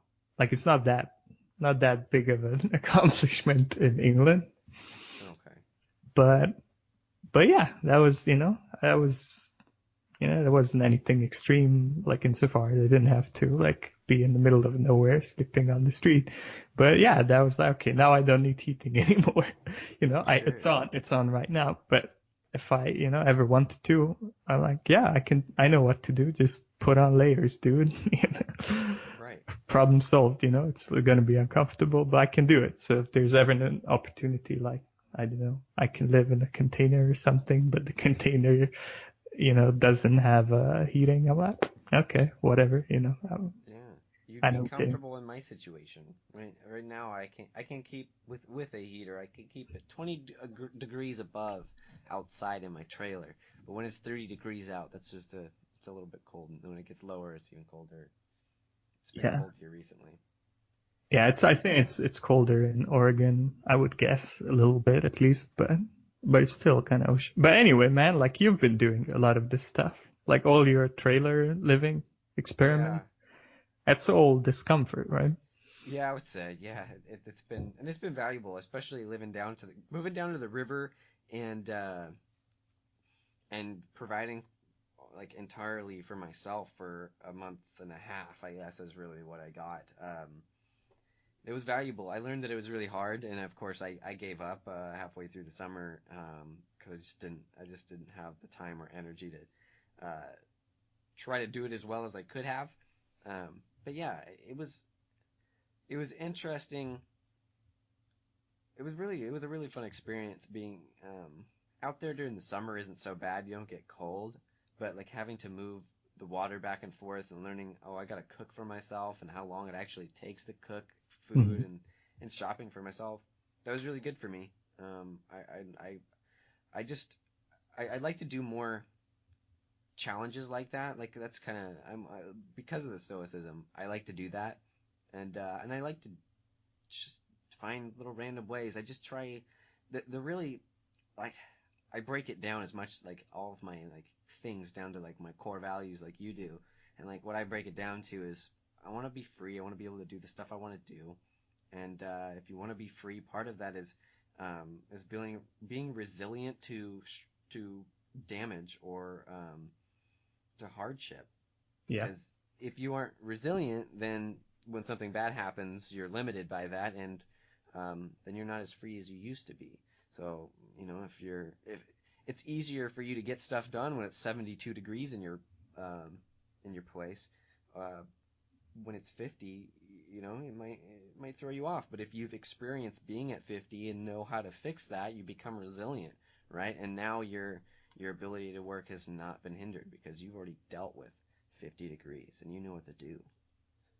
Yeah. Yeah. And it's, like, I guess I think someone could say, like, just be smart and you will never get in these situations. Um, and that's true. But I think I what you, don't know if that's true. I don't think okay, that's true. well, okay, never is too strong, but you can avoid them. Yeah. Like most Yeah. people can live a life where it's not the case.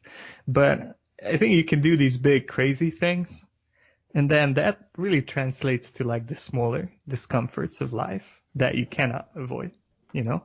Like, yeah, like the heater breaks, and you're like, yeah, I can get that fixed in a day, but I'm still gonna have a day where I'm not suffering that much, or I'm not afraid that much, because I've been through that shit before. And that's great, and then there's this big, like, meta peace of mind as well that, yeah, if everything hits the fan, yeah, I can still do things. That's Yeah. good. That's a good. Yeah, another thing that I was inspired by Chris Stefani. You had him on the show, right? I don't think I've ever had Chris on the show. I've No? been on Choice Conversations, but I don't think I've had him All on right. Yakkin with Nick or in Anyway, Yakkin. yeah, he's a mutual friend. He's really into experimentation Mm-hmm. with a lot of stuff. I'm just saying this for the listeners. Sure. And one of the things he does is he fasts for a week every year. Oh, does he? I didn't know that about him. Yeah. Yeah, yeah. Uh, it's just one of he does a lot of things like that, so it's cool to follow him for that. Yeah, he But is interesting.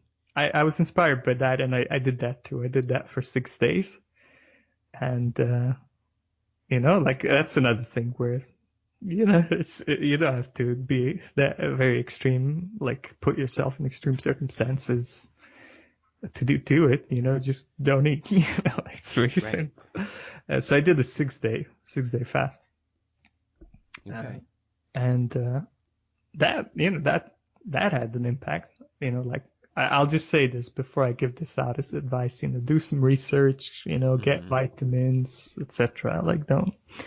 But anyway, if you die, I'm taking no responsibility. This is not health advice. Yes. But so I did it for 6 days, and it sucked, Mm-hmm. and I I was feeling very weak in the beginning. I think it's because I wasn't taking any minerals, so that kind of helped after that. But yeah, still, like, I had food on my mind pretty much the whole time. But Sure. here's the thing: I've done it. It was a cool accomplishment. I did it when I work in retail and it's pretty physical, so I did it when I didn't have to go into work. I still went into work one day and it was a nightmare. Like, it's not a good thing to do a physical job while fasted. But anyway, so I did it, and now I have no food. I'm somewhere I have no food. I don't give a shit. You know, Mm-hmm. like, I'm not like, oh, I gotta find some food. I can really feel the difference. Because, oh Yeah. wait, I still have 5.5 days. Right. Before I break my record. Yeah, and that's powerful. And I think for you too. Yeah, for instance, like, you're out in the woods, you forgot to bring your picnic bag, picnic Uh-huh. basket. You don't give a shit. You just Just keep like, going. I've right. done it. I've done it already. Yeah, and it's tangible. It's almost physical. Like, I just don't get that panic mood from my body too. But Absolutely. that's Since interesting. I've never fasted for more than a day, um, but doing intermittent fasting, kind of this is what they call intermittent fasting, is like you eat within an 8 hour window. I've been doing that, roughly, I guess, for a few months, and I noticed pretty quickly that it's like, oh, yeah, I don't have to eat for hours. I could eat one meal or not even eat a meal, and I can be fine. Um, until dinner if I want to. I like to have, a certain amount of energy and I don't want to do that all the time, you know what I mean? But ever since Yeah, I started doing that, I've definitely realized, like, oh, it's just not that bad to be hungry. I know that I can live for, 3 months without food. Maybe I don't know what that is based off of. I assume that people with less body fat, have a less to live on then. than others, but you know what I mean? Yeah. You once you realize, yeah, the capability, and that once you've really gone past your comfort zone, like you realize that you expand it, right? Once you get out of it, you expand it, and that's a really valuable thing, just to expand your comfort zone, because where you're comfortable is probably where you're at your best. That's not necessarily true, but for me, it is. I think. Yeah. Yeah. And then I think there's also like a self-esteem level gain from it too, like so to Hmm. speak. You know, like you not only in the particular area where you accomplish something or you experience this kind of discomfort, but overall, like your tolerance for discomfort increases and your fear decreases because you know that I've done all of these weird, crazy shit, you know, so I could deal with even things that are not like exactly what type problems I've dealt with before, situate, but you know, like, yeah, so I have the capacity to deal with the challenges, basic challenges of life. Yeah, that's Yeah. Nathaniel Brandon's self-esteem. Oh, that's right. Yeah, that's what I like. I like his version of self-esteem. I think it makes a lot of sense.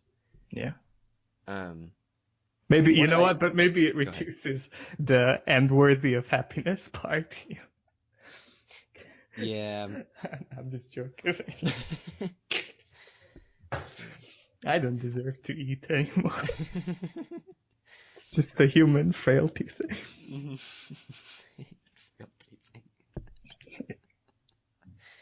I think that um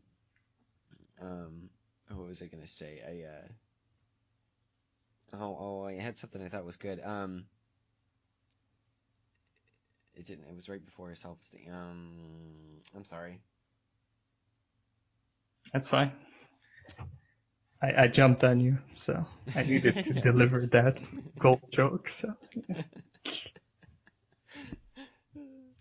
But I guess. Oh yeah, this is what I was gonna say. I guess the one of the things that I've noticed recently is I've become a lot less patient with people who aren't willing to get out of their comfort zone. And with the teaming of NBC, I've found some better ways to say that to people. But how do you do that, Nick? mm, how do I do that? Let's think of a way that I could. I can't think of an example off the top of my head. But what I find is humor works. If you can kind of joke, it depends on the person too. But like what I guess the things that I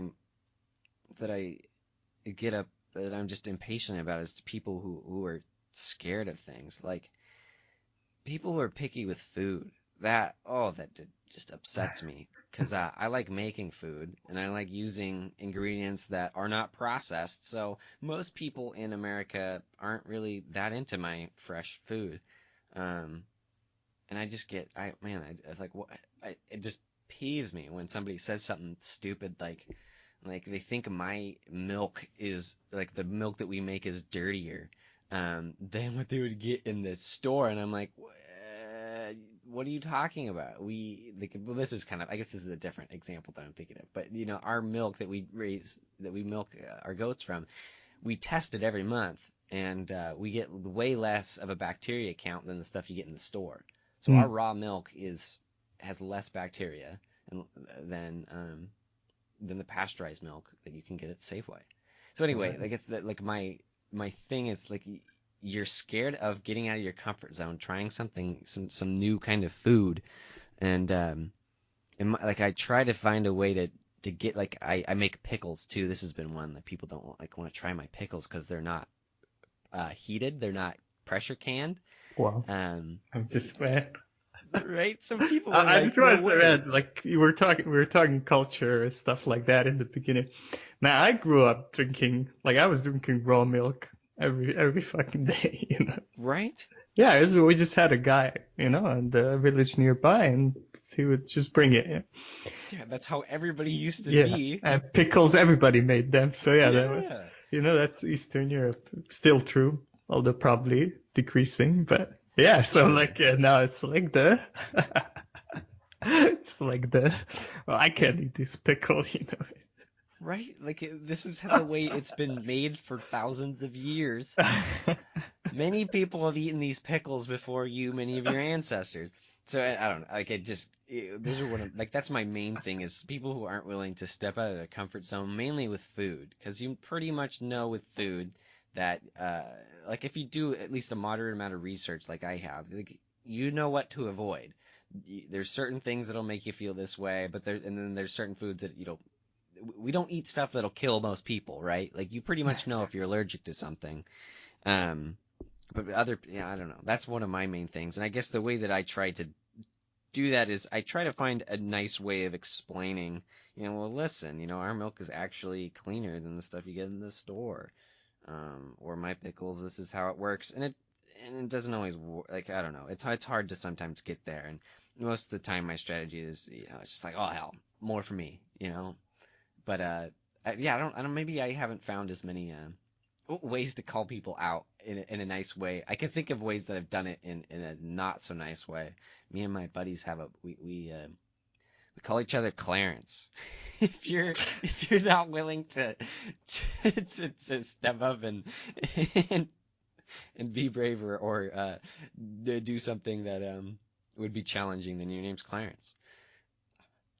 It's the way we use it. So I don't know. Those are my examples. So call somebody Clarence if they're not willing to. But those are the strategies, and that's not very NBC conscious strategy. Yeah, but I guess you know what? I mean, we could, if you want to, we could do an OFNR right now, right? Sure. Because yeah, let's take the pickles example. Yeah, like Hmm. what Okay. So my observation is yeah. some like I offer pickles and somebody looks at me weird like how did you make these, Nick? And they ask me that and I explain well and they they don't like that I haven't used pressure canner. They say, hey, I don't just don't want to try those, Nick. I'm not quite comfortable with that. And that makes that I wonder where the need comes from here. I guess my feeling is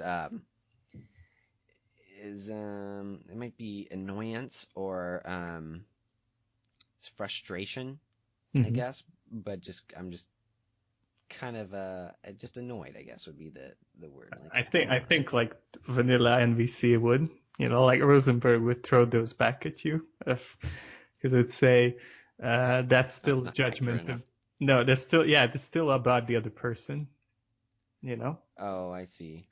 like they're annoying you. I might be wrong, but I think yeah, annoyed is like part of the that's not a feeling, that's a judgment of the other person. Really? Then what would be huh? I guess what would I feel in that moment then? Because like I feel like maybe it's disbelief or what is it? I don't know what that feeling is because I'm looking at these people like, what? Why aren't you gonna taste my pickle? This is the best thing in the world. I'm disappointed, I guess. Maybe that's what it is. That's I think that's also that's What? also right. 'Cause this you can't be disappointed. Just I'm gonna look it up. I'll look up while we're speaking. yeah. But I'm And just saying this all inventory. the while. I'm not sure what it would be. Like, is it? It's not anger, right? Maybe it's a toned down version of anger. 'Cause it's not like I'm mad. Hmm. Um, it's annoyed. Okay, I'm seeing here. I'm finding here.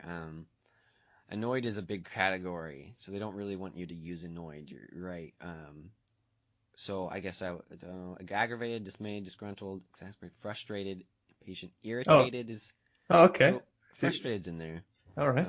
Irritated, irked, maybe it's just like I want these people to try it, but they won't, and that disappoints me. So I think the need that I'm looking for is it's a recognition need. I want them to recognize my good work. Like I made this delicious pickle. I want you to try it and tell me it's good, right? That's what I'm looking for. Hmm. And when I hear that you don't like it, right, my feeling is I get annoyed and frustrated that you won't taste my pickle because of these objections, right? Um, Right. and my strategy would be to, say, the strategy that I might think of using well, I'll say it again. I guess I kind of I did say the need, but then I was going back to feelings. I tried to redo just right there, and I skipped to the strategy. But I guess the need I'd be looking for is, yeah, I'm looking for a recognition of or admiration um, from these people. And and then my strategy, yeah, I would say is I try to kindly explain, well, this is the safest thing you could do. That's like I've looked it up and you can look it up.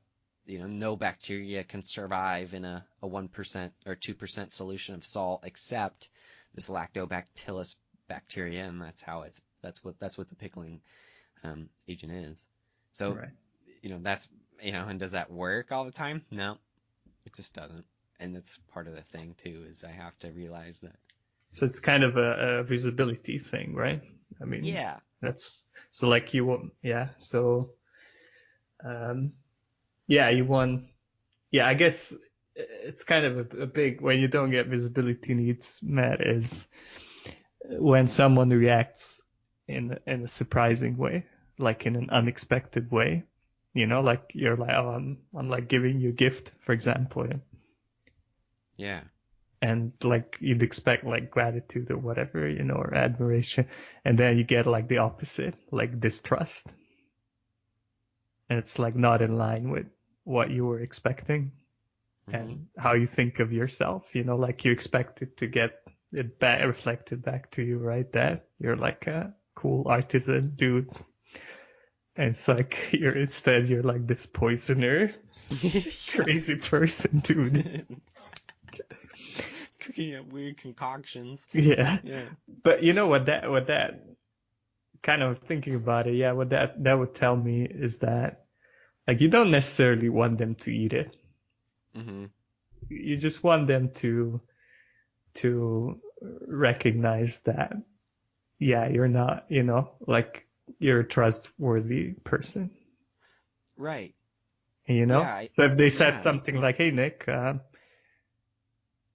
don't doubt, I don't think that you're trying to poison me or that you're so responsible that you wouldn't check it. Like I trust that, you're confident about it, but I don't feel comfortable eating this. I don't feel safe eating this.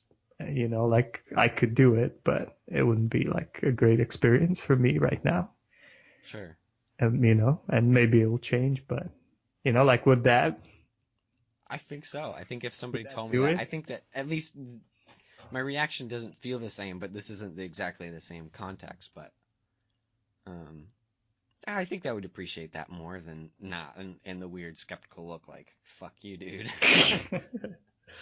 But yeah, that's the issue. Like this, I think it takes so much time to go through this.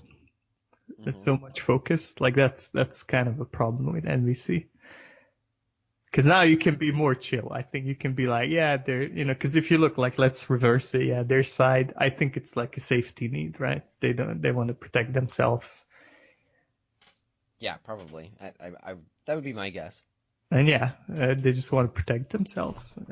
And like, it's like, okay, I get that, right? Yeah. That's understandable, but yeah. But in the moment, I think it's really, I don't know how to put it. It's like a program that's very, very intensive on your computer. It's like hard to boot it up in the moment. Mhm. Yeah, that's kind of a problem. And I had this too, I had situations like this. It took, I fail most of the time, but even when I succeed to like think in these terms, it just takes a lot of effort. Like, okay, if I'm well rested and I'm patient and I had a good day, like I can pull it off, but yeah, it's hard. Yeah. Yeah, and I definitely, yeah, I shouldn't, like, yeah, I don't want to say that I do it perfectly either, because I've definitely gotten better, and a lot better, I think, than I have been in the past. Just being able to recognize it in the moment, to be more in that interested mindset of, being paying attention. I think I do a pretty good job at it, but it definitely doesn't happen. I wouldn't say that yeah, my responses to the pickle people are as NBC friendly as they could be. Because these are usually people I know and that know me, um, and I know that they're skeptical a little bit at this point. So that now I'm like, I know some of the people that'll try it, and I know the other people that are gonna like look, and now I kind of go for the reaction because I do get a kick out of telling them, like like at least with some of them, I like to hold it above them that, hey, I've done a little bit of research and like, oh, I actually know my shit, friend. Yeah. But and sometimes I do that, and I wouldn't say that it doesn't help me get anybody to eat my pickles. But I pressured one friend into it, doing something like that, so it worked a little bit. But out of, that was 1 out of 10. Wow. Really? Yeah. Yeah, That's using that that's an epic strategy of like fail. telling people, no, no, no, I've done the chemistry research.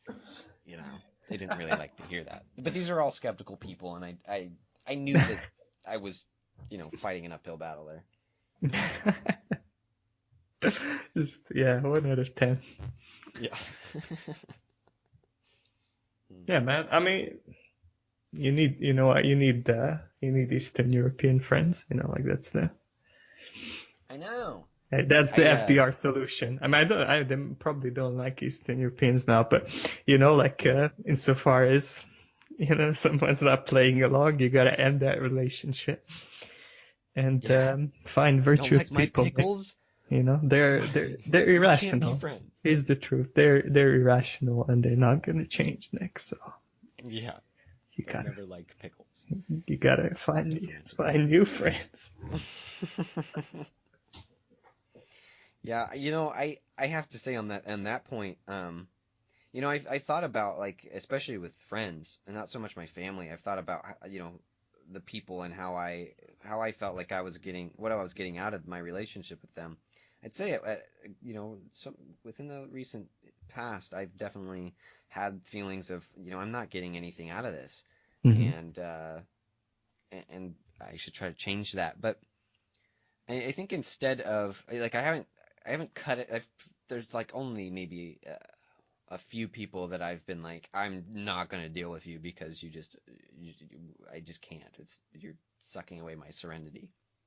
Um, there's been a couple people like that, but most people, it's just instead of taking that tactic, I think I talked about this in our mastermind group. I reached out to you guys about this issue of, like, it was specifically kind of, I was looking for respect from people, and because I get a lot of respect from and praise from people who listen to my podcast, Hmm. and are customers of my farm because they're very familiar with my work. But these people aren't, because they don't buy Yak Meat, they don't listen to podcasts. So I had a lot of issues of just like, I need these people to understand that I'm brilliant, and they don't, because they see the other side of me, right? And so I joke that I want them to think I'm brilliant, but I didn't feel like I was getting the respect, and I thought I was being disrespected in some ways. But after looking at how I felt, and why I felt about that, and how realistic it really is to expect that from people, I've changed my mind, and I've looked at, well, what do I actually want from these people? I don't care about respect anymore. And I kind of made a conscious decision. I think that part of me still does. I still want recognition from anybody, especially if I do something for them. But I have more of that. Um, I realize that they don't recognize what I've done because they haven't seen it, and they're just not really interested in seeing it, and that's fine. That's not really who those people are for me anymore. They're not the people that I'm gonna try to impress, or try to get to give me money, or say nice things about me. These are the people who've known me for a long time and understand my failures and have watched me grow up. They watched me um, do all the stupid things I've done, and I've watched them do all the stupid things they've done, and there's a different value of like a different kind of relationship. So I just like you would be somebody who I've reached, like I've actively tried to make my friend. It's like I wasn't raised with Philip, but a lot of people in my local friend group, I was raised with them, so they're my friends because we grew up together in school, not because we have similar values. And just kind of having that recognition has been helpful for me to be like, okay, I'm this isn't somebody that I'm necessarily trying to build something with, like Philip. They don't really need to know that I'm, capable of doing what I say I can, like, Philip would. Like if you doubted me on something project, I don't know if I'd be upset, but it would be an issue, right? Hmm. Um, because then, you're not confident that this project could get done.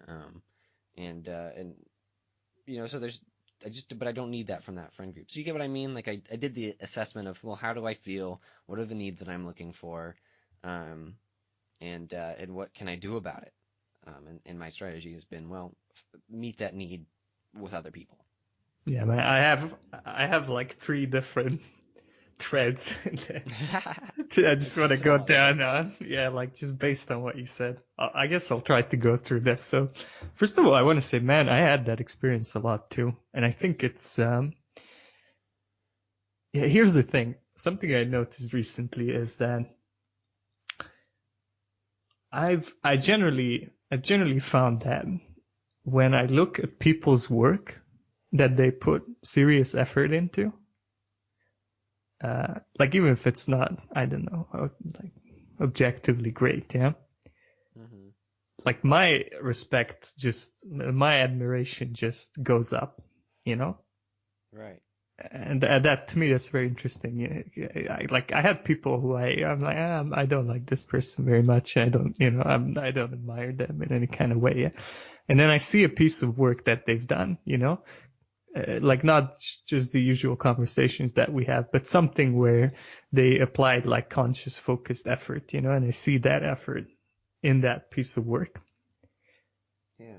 And to me, like, I'm like, wow, this, like this person has a whole side that I had no idea. And it just shot up, and I had one experience like this, and I got to thinking, like, yeah, I don't think like, I don't, I don't have a single person who's I've seen their work that they put effort into, and that I didn't respect them more afterwards. Um, Yeah. it doesn't matter what work, it doesn't matter if it's like a podcast or a book or they're a mechanic and they fixed the car really well or they made the nice soup or it really doesn't matter. You know what I mean? Yeah. Uh, and like, okay, that was one thread. Second thread, I think, like for both of us as people who like have a kind of a public, like we put our work out into the public in the forms of podcasts at the moment. Hmm. I think probably everybody experiences that, and probably also people who are, like just they have a career and they built some reputation within their industry. But anyway, there's this huge disconnect between the people who know you in that context and for your work Hmm. versus the people who just know you, like who get you like the light version, like they get Nick every day edition, like day to day, like not Yeah. not brilliant Nick when you turn on the mic and you start, like where your effort is there, but they just get like the watered down version. And I don't know how people deal with that because I have the same thing, like it's really fucks with your brain, like I have a group that really respects me and I have a group who thinks like the opposite sometimes, or like they don't recognize big chunks of who I am. Yeah. And that's interesting. Yeah. Yeah.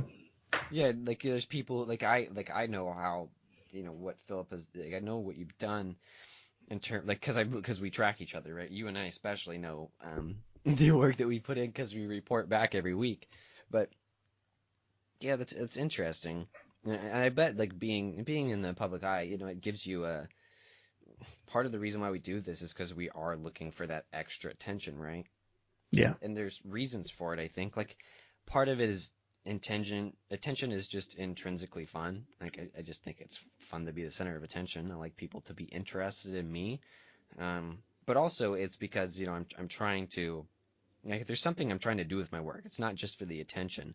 And I want that to succeed. And then when I meet somebody that I care about, right, um, that I feel like, in it just doesn't feel like, because I care about them and I care about the work that I do.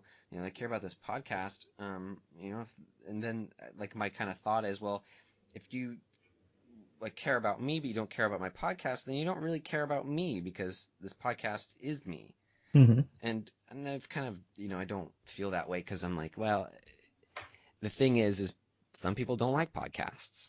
Most people don't listen to podcasts, but some do. And if you're somebody that listens to podcasts that I know and you don't like my podcast, then it's probably because it's just not your thing. And that's fine because there are people that I really like that I don't listen to their show. Like I could say I haven't listened to every episode of Valiant Growth, um, Okay, but like, this call ends now. how dare you, right? But you know what I mean? Like Yeah. there's like it's just you have to understand that like I can't listen to everybody's episode like podcast that I want to. They can't listen to every podcast that they want to, and maybe they just don't even want to. Yeah. Um, and having I guess like it's part of it is having the realization of what's realistic. Um, Yeah, like scarcity, right? And time and all of yeah, that. And that, you know what? I perfect. think there's a big extra layer to like this kind of familiarity breeds contempt type Hmm. situation. I don't think that's true Yeah. necessarily, but it is true sometimes, like when you don't, like you have like an acquaintance, yeah. Hmm. I don't know. I definitely notice this sometimes, like if I have, I don't know, like move into a house, yeah, and there's like so some person there, and I don't know, we talk sometimes when we wash our dishes, yeah. If they tell me they have a podcast, like partly it's interesting, but partly I do have this like reaction, or let's say an old friend that I used to know, and they say, oh yeah, I actually have a podcast. I have to say, like my first reaction is that okay, like I don't think that's going to be that Really? great. So yeah, I think many Huh. people have this, and I don't know exactly why, but I think it's partly because you've never seen like the focused work of the person. Hmm. You just seen them goofing off, yeah. So I'm like, Sure.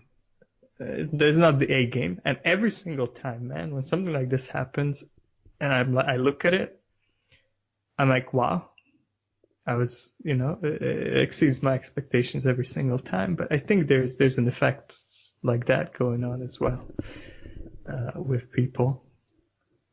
Yeah. Yeah. Yeah, I think that's interesting. I think you're right. That makes sense to me. I think that I would like to think that I would be excited about that because I just really like to discover new podcasts. I think it's exciting when somebody makes anything. Yeah, And I but think maybe okay. So maybe it's like something because yeah, I was thinking too. Like yeah, but with a podcast, at least that's I'm pretty familiar with that. But like, what but if if you it's said you wrote some? a book, like if somebody told me they wrote a novel, I'd be like, nah, Oh yeah, cool, dude. yeah, because it's a huge investment, right, of time. Yeah, Or it can be something that you're not familiar with, as podcasting can be to our friends. sure. Yeah, it's like someone tells me, "Oh, um, I do interpretive dance." Yeah, Mm-hmm. Hula hooping. No, I'm just kidding. it's I some don't do like, hula hooping, and I like to make fun of hula hooping, yeah, but it's yeah. I do hula hooping. Yeah, I'm like, do I want to go see that? No. no, not really. Yes, I've no, I don't know what it is. I don't know where to go. Like all of that. And if my experiences kind of continue, like if past performance is a prediction of the future, I would probably be impressed if I actually went and saw it. Sure. But is my first reaction that? No, it's like something I'm not interested in. That person I know is like a goofing around type of person because I didn't see their work. I think like Mm-hmm. all of that adds up. Yeah, that makes sense to me. And Definitely makes sense to me. and yeah, like in taking our relationship as an example, like I think we bring the A game pretty much when we're talking. Yeah.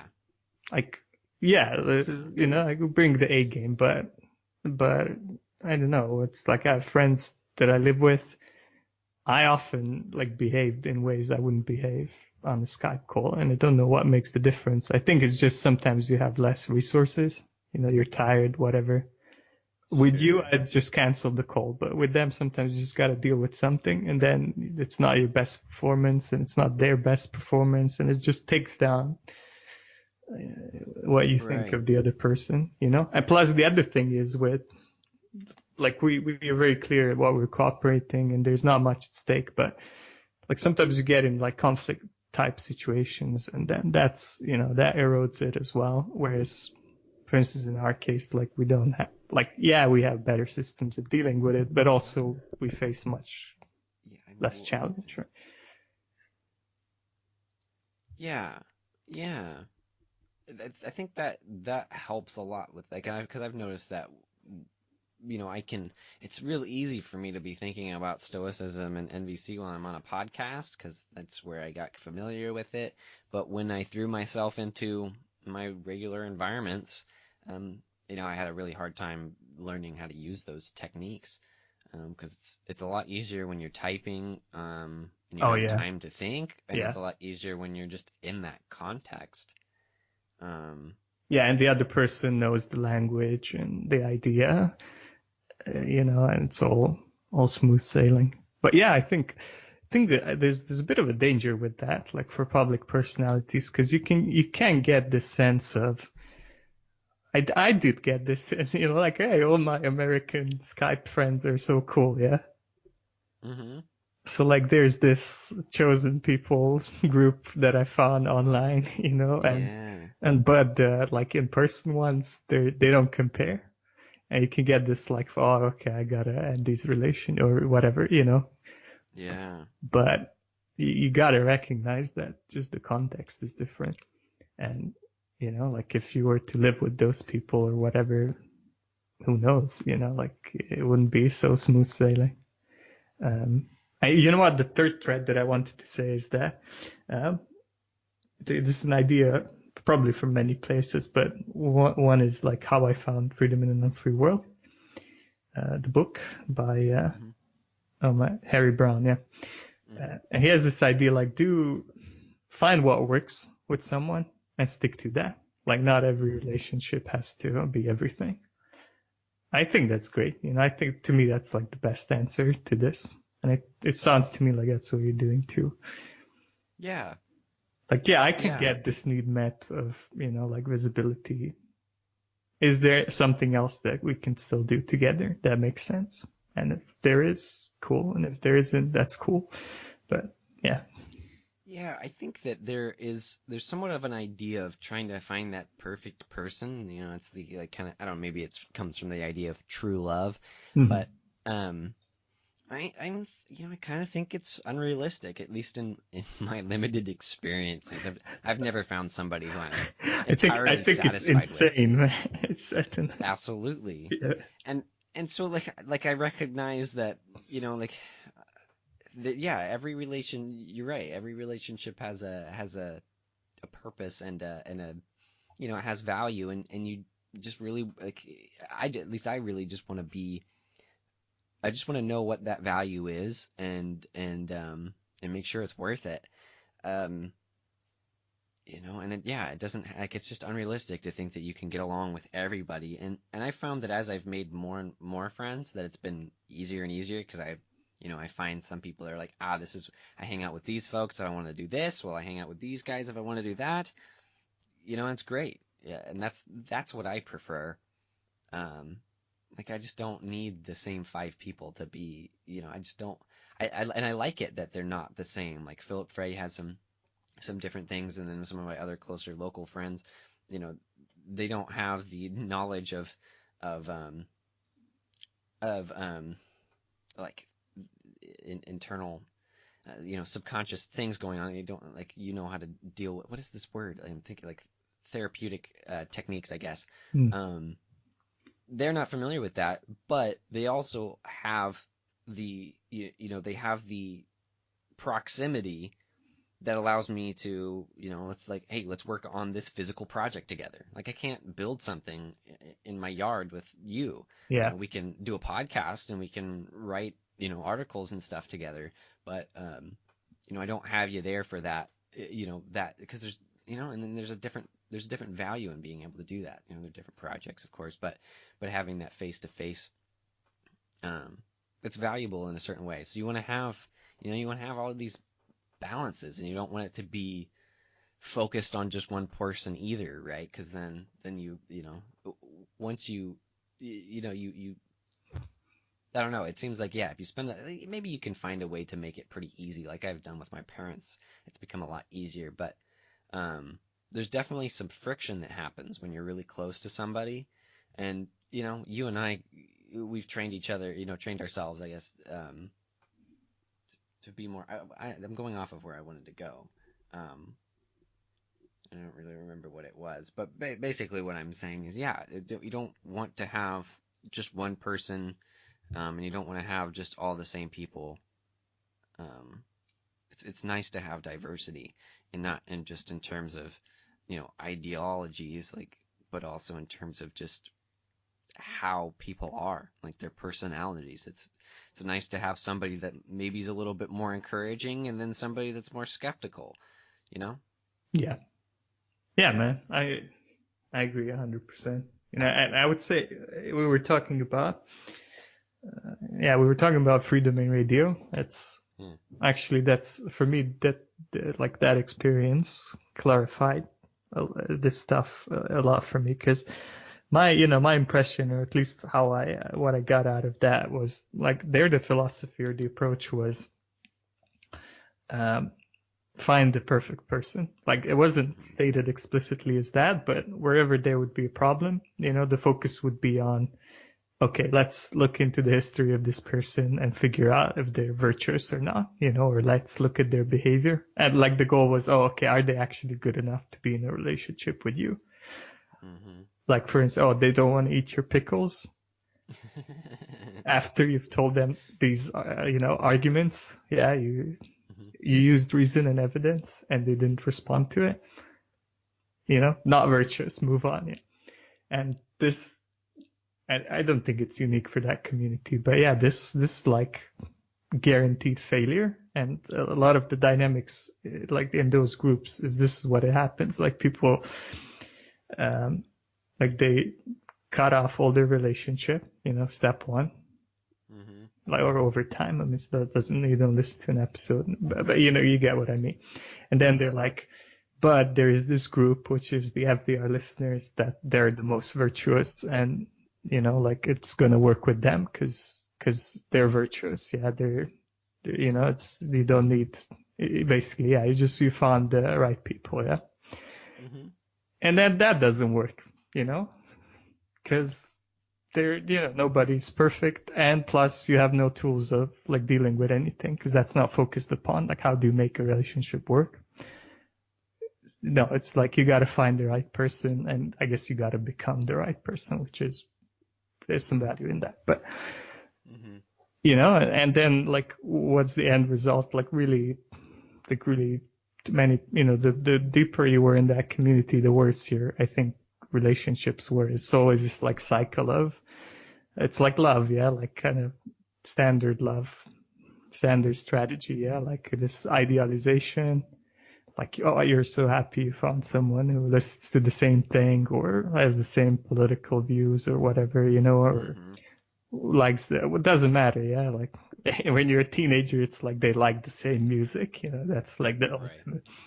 And then of course they're not perfect in the end and you have no tools of how to work out conflicts or anything, and you just keep moving on. And I think it's just like it's a cycle of misery, and it all comes from this idea that everybody's got to be everything and just filter, filter, filter, instead of saying, A, there are skills that make these situations better. B, like collaborate with people on their strengths. And that's not a bad thing. Like that's not a shallow relationship necessarily, like you're not missing out if you get something from two people instead of one. Yeah. So yeah. Yeah, I totally agree. Totally agree. Yeah, well, hey, I gotta go help my dad feed a baby goat here in a bit. So why don't we wrap it up? Do you have any concluding thoughts on anything we talked about today? Man, it's been so so much stuff. We talked about a lot. Yeah. I'm curious what you're gonna make of it. What's the title gonna be? But That's a good question. yeah, I don't know. I guess my concluding we talked a lot about relationships. Hmm. Uh, I think yeah, there's I think it's great hope, and they can be really good if you keep these things in mind. I'll say that. So it can get better and better if you do the work and you think things through. Yeah, absolutely. All right, with that, then, um, you plug your work. Where can people find you and Okay. anything you've done? Yeah, so go come to valiantgrowth.com and I think if you like Nick, you're gonna like my stuff as Definitely. well. We're an echo chamber, man. That's the truth. Hmm. But yeah, it's a personal development podcast, and yeah, leave a comment somewhere. Like I heard you on the Anarcho Yaktalist. Sorry, on Yakkin with Nick, Yeah. and I'll send Nick $1 for every comment that I give. Ooh, wow, guys, that's a lot of. Send a few comments.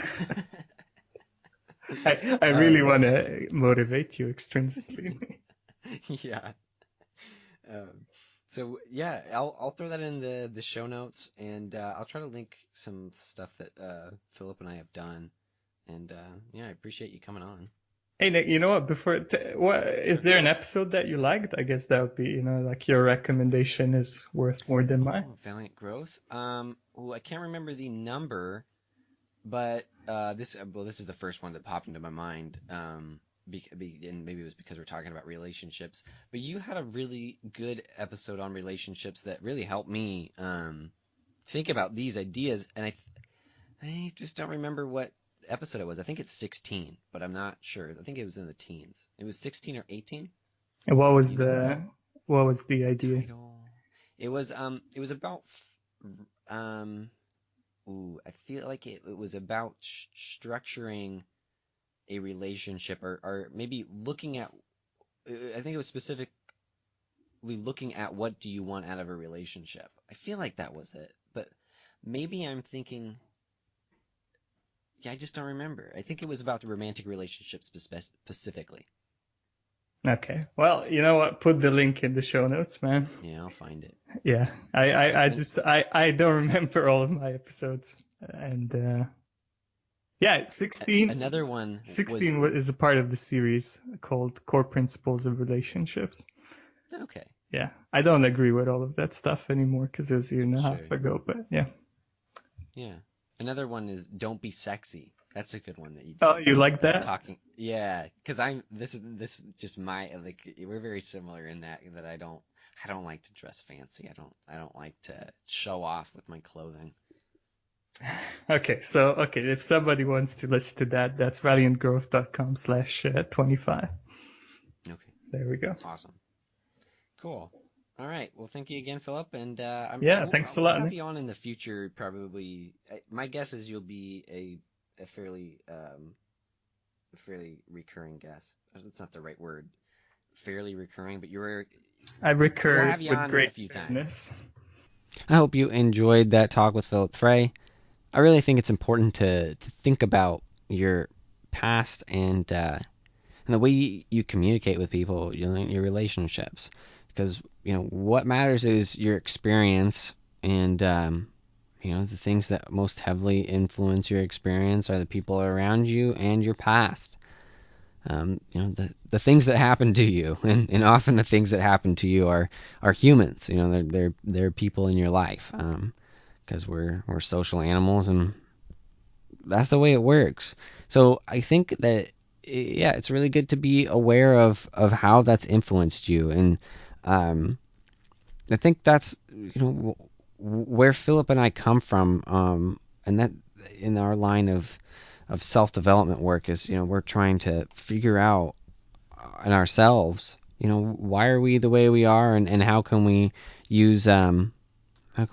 use that knowledge to be the best that we can be. in whatever direction that we want to go. So I hope that you got something useful out of that, because dealing with people is really important, and making sure you have quality relationships.